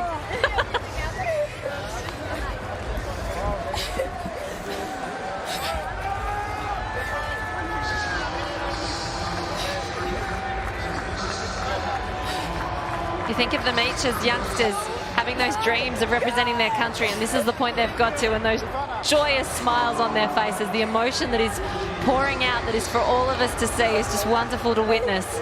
It means so much to them, as you can see across their faces, the tears of joy. But it's all about Ivana Valletta. Incredible, incredible competition. Second round jump of 7:05. She came out, she fouled her first attempt, but she could just sense that something special was about to occur. And she certainly really put that marker out in round 5, where she hit that world lead of 7 meters 14, and she was just untouchable tonight here at the World Championships. Tara Davis-Woodall with the silver medal, 691. Elena Rotaru Kotman, her first medal, 688. You can see how important and how special this moment is to her. Esther Brume was the unlucky one who just missed out on a medal by 4 centimeters with that 684. You can see that was an interesting final for Achilles Smith, who came in as perhaps the favourite with her 7:08 leading outdoor. But just didn't have the championship she hoped for.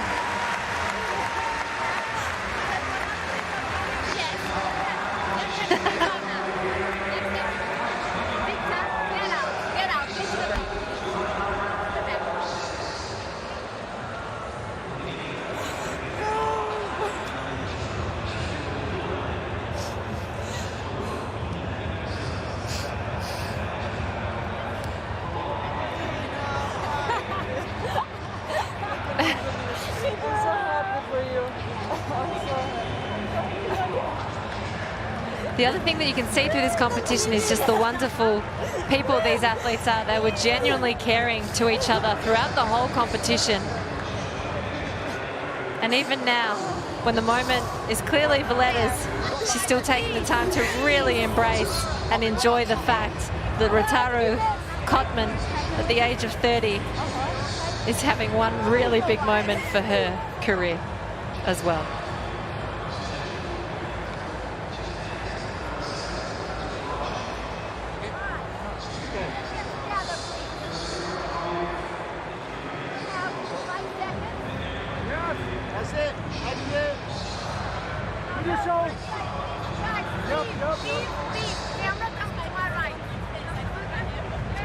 All the hard work's done now, they can enjoy the moment. Soak it all up.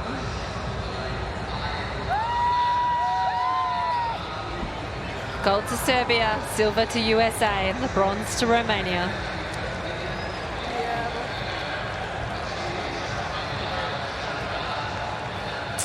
Well, the women's long jump, it promised a lot and it certainly delivered in spades. What a fabulous competition it was.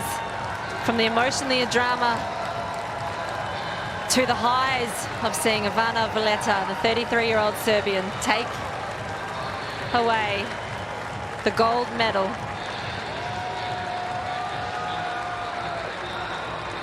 Fabulous, fabulous competition.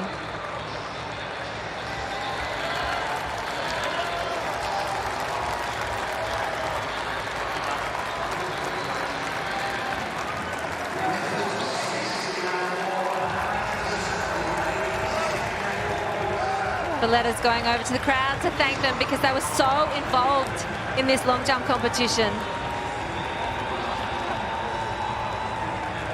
And the crowd support, you can see, really means a lot to them. The fact they've come out here, they're sitting on the back straight, they've gone along for the journey with them, ridden the highs and the lows of the competition. And it's hard not to get involved when you see the emotions of these athletes. The outpouring of emotion from Valletta. The gold medal means so much to her. And just hitting the podium means just as much to Rotaru Kotman. Let's go, she says. Time to do that victory lap. Soak in all the moment. What a fabulous competition we have had here in the women's long jump.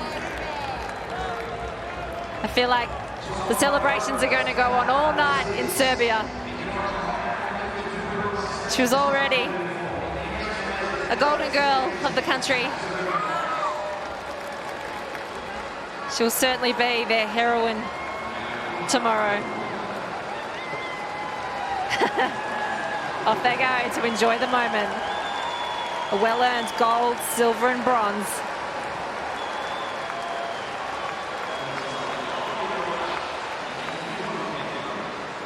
Well, what a fabulous long jump competition we've just witnessed. A gold medal to Valletta, the 33-year-old from Serbia. The emotion is certainly going to stay with us for a long, long time. A memorable moment here in Budapest. Thank you for coming along for the ride. I'm Tamsin Manu.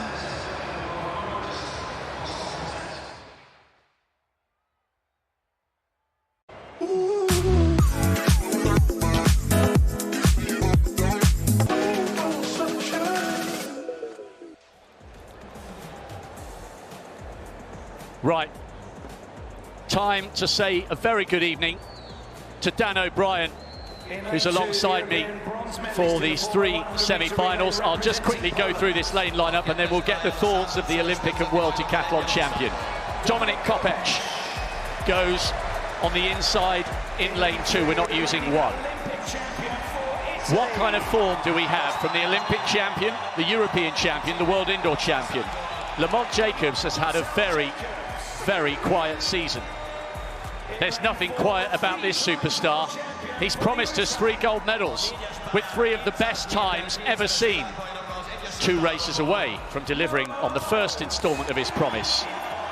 This man carries the hope of the African nation of Kenya.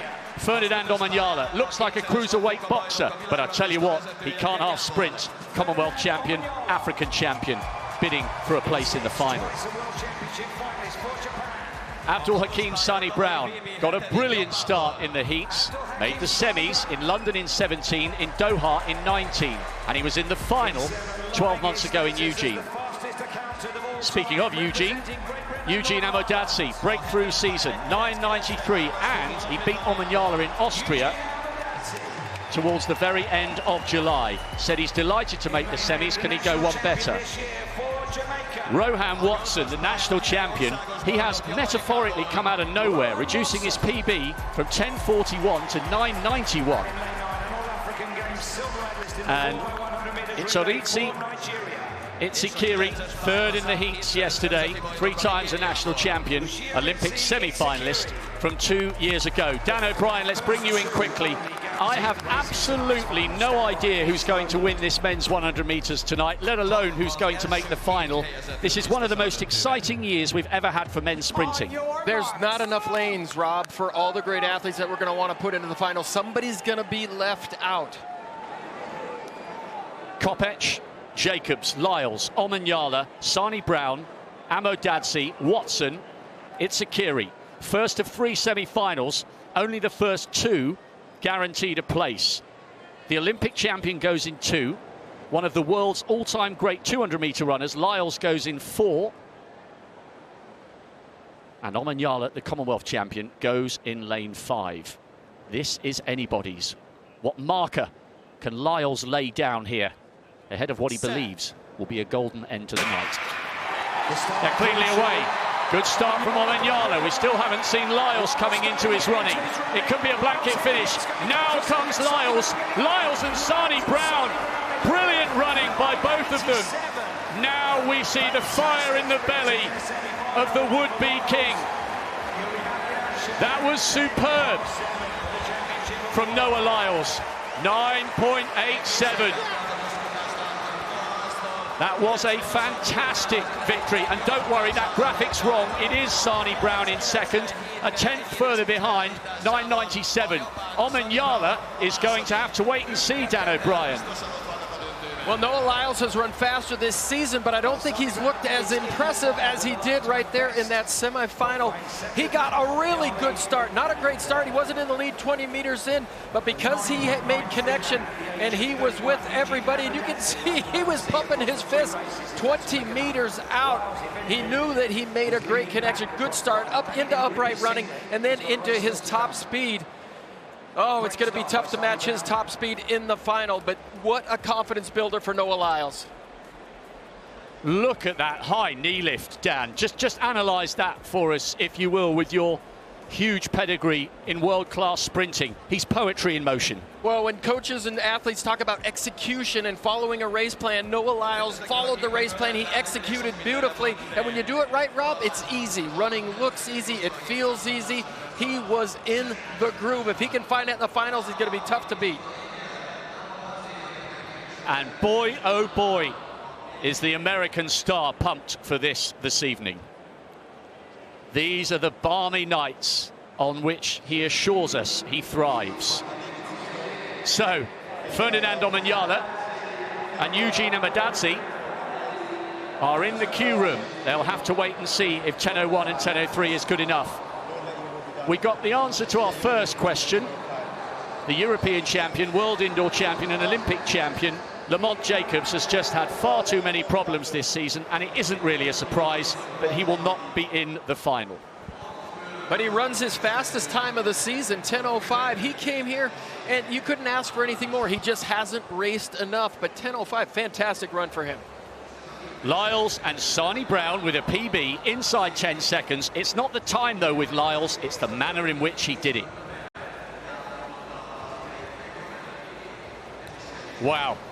If you were thinking about going out tonight, may I ask you not to. Hopefully that first semi-final will have whetted your appetite for the battle and the drama to come.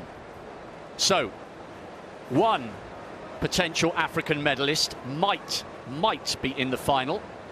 Omanyala with 10:01. We'll have to wait and see. Akani Simbine, a lot of neutrals will be desperate to see this guy win a global medal. There's Zarnell Hughes of Great Britain. He's the fastest man in the world this year. Qualified for the Olympic final 2 years ago and produced a false start, but he's a different athlete as the times he's produced have borne testament. 9:83 to break Linford Christie's national record. 1973 to break John Regis's national record over the 200 metres. European silver medalist, semi-finals last year, but he's a different athlete. Very sensible from Amodadzi. He's keeping loose, he's keeping flexible, because he might have to run the final later on this evening. We will see. Riem Ford, second in heat 1, behind Zarnell Hughes. He was second in the Jamaican National Championship final with 9:96, so it shows you that he can produce his lifetime best under massive pressure. And it doesn't come much more pressurized than trying to make the Jamaican team for a world sprint tilt at a medal.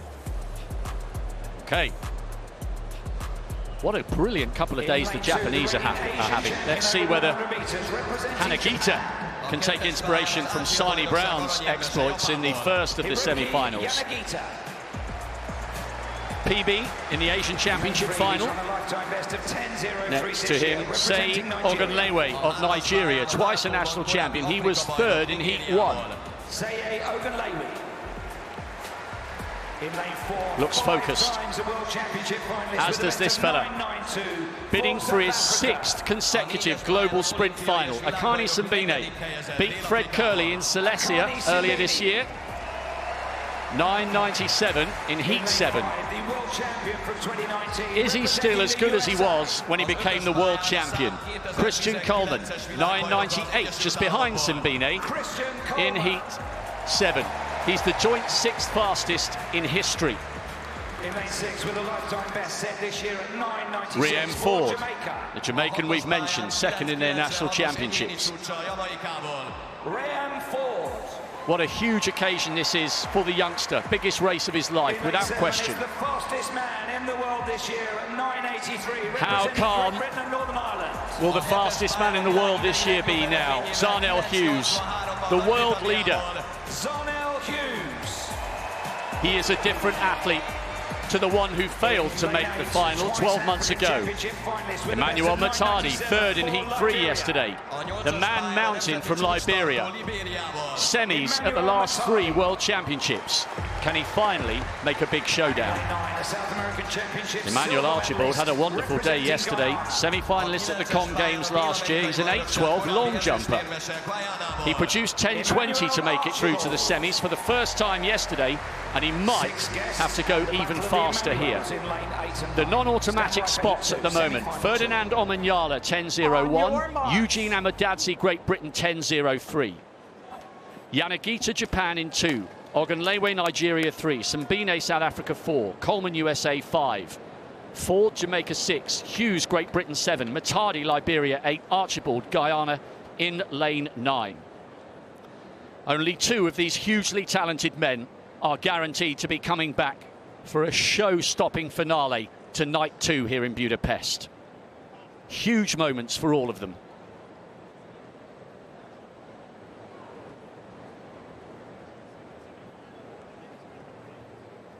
Set. Oh, and as if the nerves weren't jangling enough already, Zarnell Hughes like a coiled spring there, Dan O'Brien. He's run, well, he's jogged 60 meters down the track, quite within his rights to take his time and move his way back up. And it could be, judging by that, it's Akani Simbine, and that would be a disaster for the hugely likable, very popular South African. That would be a massive shame and a massive shock, because he's made the last 5 global finals, so he's been in these semi-final situations before and always delivered. Well, he's run one of the fastest times in the world, but I'll tell you, I think Zarnell Hughes is glad that this one got called back, because I don't think he got a great reaction. He certainly didn't get the reaction that Christian Coleman did. Coleman and Akani Simbine, excuse me, they were real quick in the middle of the track. Digital readouts. Now, the little picture we were watching there showed Simbine. Depending on which side you were looking at it from, he was 3rd from the right-hand side, and to the naked eye, you couldn't detect that. Let's have another look. He's 3rd from the top. Oh, that is marginal. False start charged, lane 4. Now, there are rules this year that you can choose to run under protest.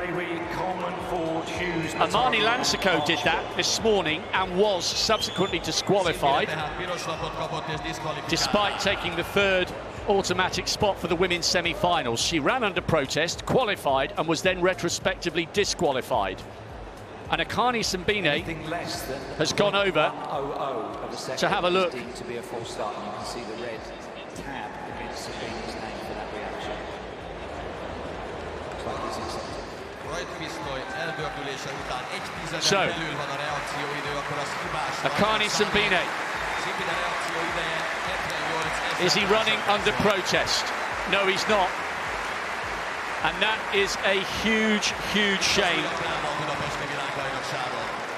Well, Rob, the athlete has the right to look at the false start. The athlete has the right to see the reaction time. He went over. He got to see it in slow motion just like we did. He didn't protest it, and he's sitting off to the side. Right, lane 4 is empty. Yanagita in 2, Ogunlewe in 3, Coleman in 5, Ford in 6, Hughes in 7, Matadi 8, Archibald in lane 9. 2 of these men are coming back for the final. And if they weren't nervous at the first time of asking, my goodness me, they will be now. Perhaps that's the key trio in 5, 6 and 7. We're about to find out.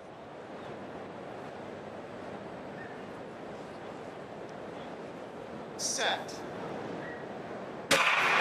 This time they're away, and it's a great start from Coleman. We know he always gets out hard. Who's going to come through and join him? Coleman's running really well. Coleman and Hughes, I think, just from Riem Ford, 9.88. That was excellent from Christian Coleman. He got out really well, and sometimes he can start to fade in the final 30. Not so on that occasion. Hughes did get into a groove, but not as quickly as some would have been anticipating. Zarnell Hughes makes it through. Ford, at the moment, is in a non-automatic qualification position, so he will move into the queue room. Hughes is through to the final, but not quite as impressive as we might have been expecting. Well, Zarnell Hughes missed a step about 4 strides out. Coming out of the blocks, he had a short step and stumbled. We get a chance to see this start, but Zarnell Hughes, he doesn't want to have to come back from that far back each and every time. Not a great connection for Zarnell Hughes. He needs to be in better contract. Christian Coleman is showing the consistency that he showed a couple of years ago. He's been a little inconsistent this season, but he's looked great since he's arrived here in Budapest. Fantastic start, and it just relaxed him into his running. You're right, Dan. Come the final, Zarnell Hughes cannot afford to be that far behind at 50 meters. You're not going to catch Noah Lyles. You're not going to catch Christian Coleman. You're certainly not going to catch Fred Curley. He must have a better start. Very, very good running from Christian Coleman. And there's a little bit to do for Zarnell Hughes, but he's given himself that chance. He's into the World Championship final. So, Riem Ford replaces Eugene Amodadze. They are the two non-automatic qualifiers. 9.95, you'd like to think he's got a good chance. It might be a bit touch and go for Omanyala in 10.01. The former champion announcing he's still in the mood and still in the groove. Zarnell Hughes recovered from a poor start. Riem Ford with a personal best in a major championship semi-final. You cannot ask any more than that, and he might have earned himself a berth in the final. And poor old Akani Simbine. I know there'll be a lot of South Africans watching. He is a wonderful ambassador for South African sport and South African athletics, and he will continue to be so. And he took that disqualification with incredible grace. Right. Lyles, heat 1 for America. Big tick. Coleman, heat 2 for America. Big tick.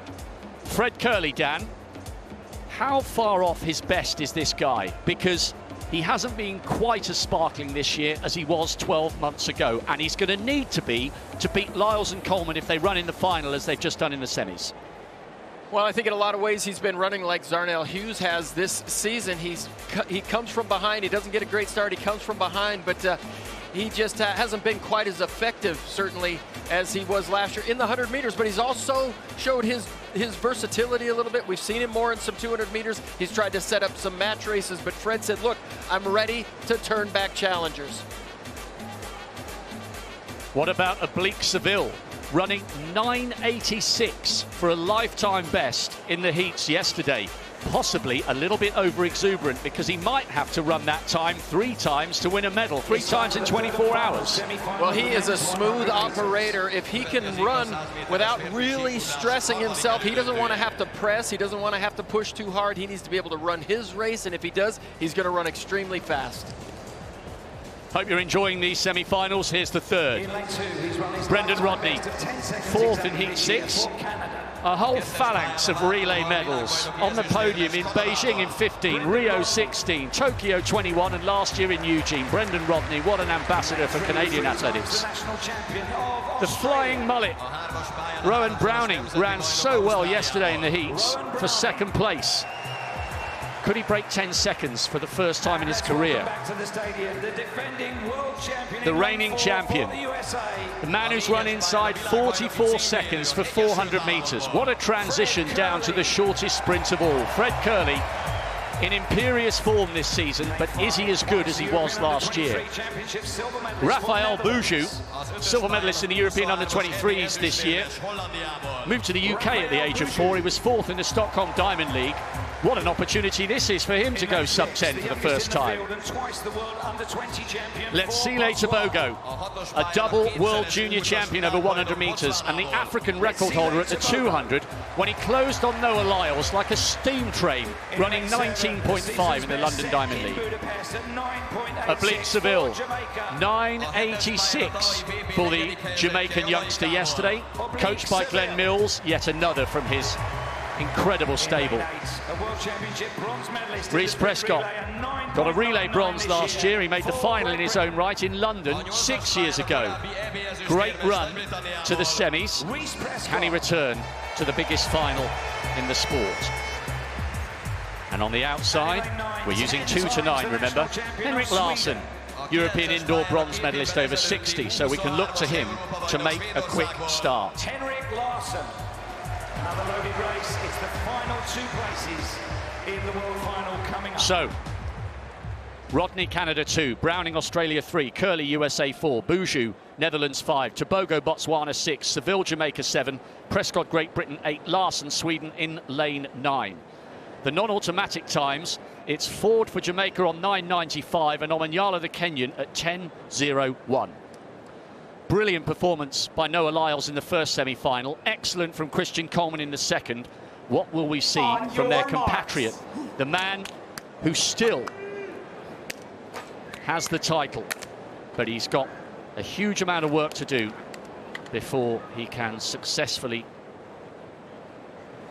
regain the crown as he did on home soil in Eugene. Fred Curley, the reigning defending champion, goes in 4. Seville in 7, the quickest of the qualifiers yesterday.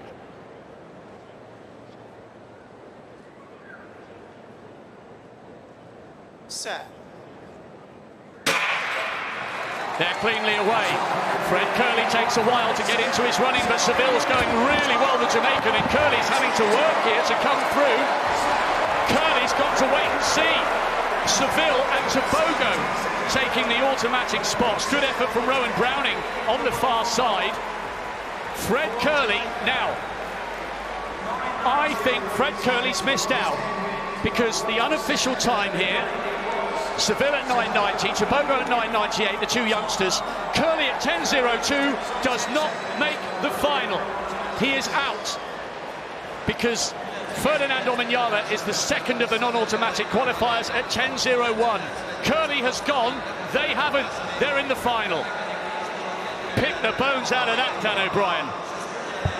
Well, we said to start this 100 meters, there weren't enough lanes for all the great athletes that were going to end up in there. Somebody big, a big name was gonna miss out. Akani Simbini false started, and so I thought, you know what, there may be enough lanes, but Fred Kerley, he just didn't get a very good start. He really he tried to push too much from a power position. He wants to get out of here, and they want him to go through the mix zone. He wants to go out the way that he came in. But that is just a shock. You'd figure Fred Kerley would be in the final, but Oblique Seville, the smooth operator, he was just never under any stress. He was able to run his race, made it look absolutely easy. We've lost the reigning world champion. We've lost the reigning Olympic champion. But a whole host of other wonderful athletes will be in the final. We promised you drama, and it's already delivered. You can't take your eyes off this World Championship for 1 single second.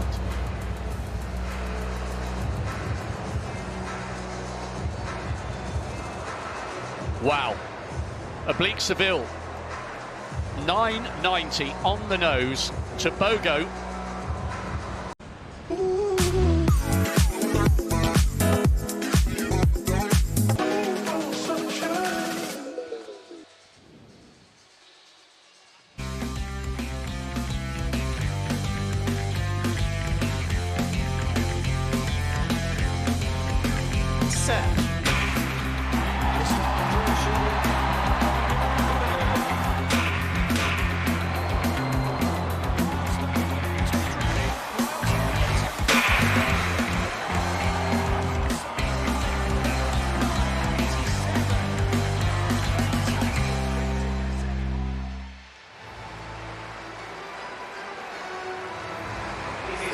no Olympic champion, no defending world champion, but a world-class lineup of 8 men.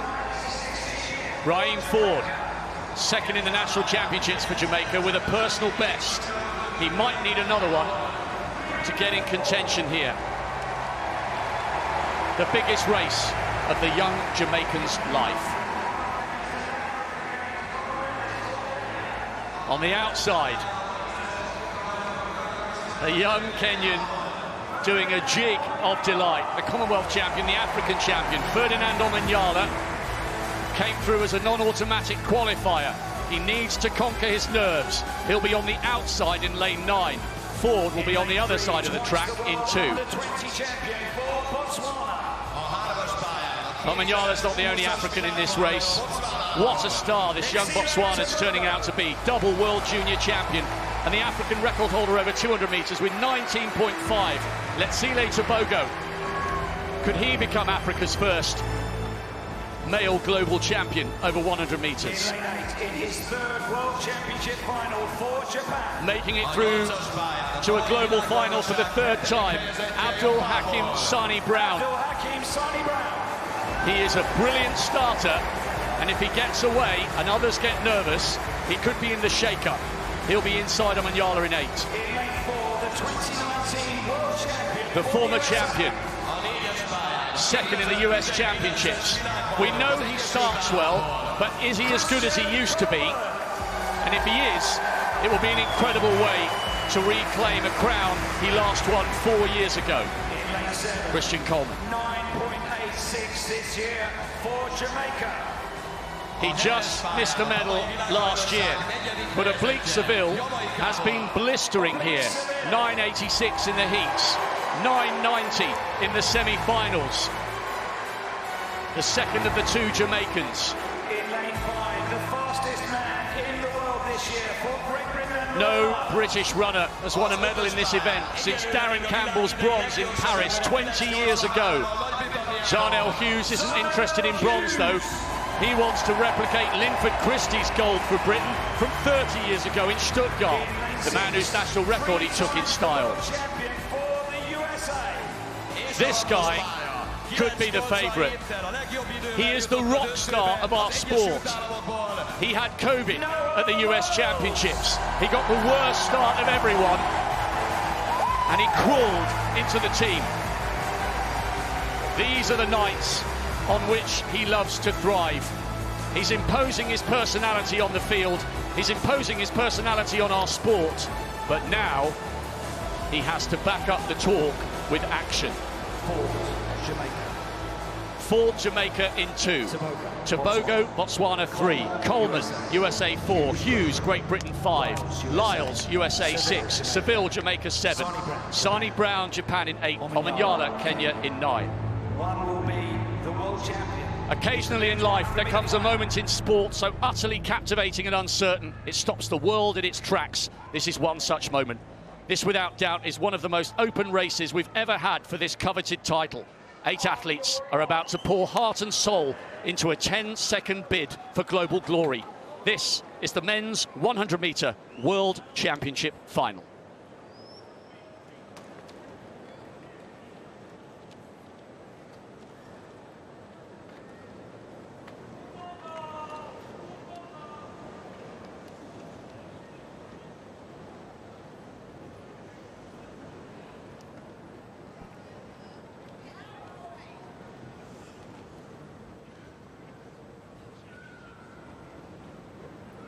Set. It's a clean start and what a race. A huge roar from the expectant crowd. Great start from Coleman, we expect that. Can Lyles come through? It's very, very tight. It's Noah Lyles. The champion roars once more. Tobago ran really well on the far side, but it's Noah Lyles who has delivered on his promise. A great, great run from Coleman, but he's not quite the man he used to be. Noah Lyles promised us gold, and he's delivered. He has roared with the heart of the greatest. It's one thing talking about being brilliant, it's another to deliver. And he's done it in style. That was sensational.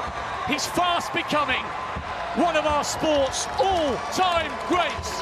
Lyles, the 200-metre specialist, is the 100-metre champion here in Hungary. Well, you saw the past greats on those big screens as those athletes walked onto the starting line, and you had to think to yourself, what does it take to become one of those legends? Carl Lewis, Maurice Green, certainly Usain Bolt, Kim Collins. You got to have belief, and you have to have focus, and that man had them both right there. Not sure anybody in the field has as much belief as Noah Lyles. He didn't get the best start. That certainly wasn't the start that he got in the semifinals, but he just kept grinding. Zarnell Hughes was coming. Brilliant run from Zarnell Hughes. He's overcome with emotion. He replicates Darren Campbell's bronze from 20 years ago, and he's done that in fine style. And what about Tobago taking silver for the African continent and Botswana? And you know what? That race was close. Lyles wasn't absolutely certain he'd done it as he crossed the line. He looked over and he waited for confirmation on the big screen before commencing his celebrations. This kid is very, very special, this young Botswanan. 9.88. That is a phenomenal run for the silver. But what about that from Noah Lyles? You can talk about being great, but in so doing, you put yourself under an insane amount of additional pressure. Curley fell at the semis. Jacobs fell at the semis. But Lyles has done what he said he would do and stormed to the gold. Well, he said he was going to come away with from these World Championships with 3 gold medals. Well, this was going to be, in my opinion, the hardest one for him to get. Now he looks forward to the relay, and his specialty, of course, the 200 meters. He just needs to keep focus, and he could actually come away with those 3. Okay, judging by the confidence that he'll take from this, is the world record on. 200 is his better event, which is ludicrous because we've just watched him hold his nerve under the most intense pressure as we salute Tobago, and the crowd are getting involved with saluting the young Botswanan. Is the world record on now? I think after this, you can't doubt him. And here you see Noah Lyles. It wasn't his best start, but what did I say? He has to stay in contact. He stayed in contact with the leaders. He goes by Seville. He looks to his left, and Coleman is not there. It's Zarnell Hughes. But Noah Lyles just tougher, more focused. Execution was just a little bit sharper in those last 30 meters. What's very impressive about him, Dan, he's obviously got a decent-sized ego, otherwise he wouldn't say that stuff, but he also understands that we need to collectively, each in our own way, those of us who are here in this stadium, those of us who love this sport, we need to sell track and field, we need to sell athletics, and he perhaps is the best vehicle that we've got at the moment because he's talking big and he's delivering big. How do you get people to watch you? Tell them you're going to win 3 gold medals, and whether he does it or not, people are going to certainly tune in. But now Noah Lyles is, in my opinion, has taken down the toughest of the goals that he set for himself here at these championships. I agree. I think he's the clear favourite for the 200 now, despite the fact that Arian Knighton has run so many good times as a junior. Hughes roared because he knew in that moment that he'd got himself a medal. I told you. He did, and he delivered. Well, and what's interesting, Rob, is a lot of people would say, hey, you're the world champion in the 200 meters, you're the American record holder. Why do you want to go to another event? But this is the strength and of Noah Lyles to go out there and do what people said he could not do. And there you see just how grateful Zarnell Hughes is with that bronze medal.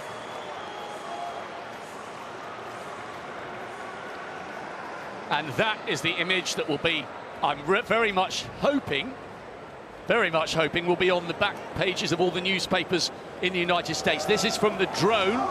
We've got all sorts of gizmos and gadgets at this year's World Athletics Championship. So many people working hard behind the scenes to try and plan the best coverage to ensure the greats are covered in all their glory. Noah Lyles, with the joint fastest time in the world this year, delivers on the first act of 3. The 200-meter specialist is the world champion over the 100. Tobago with a sensational run for Africa and Botswana with the silver. Zarnell Hughes takes the bronze, the first Briton to be on the podium in this event for 20 years.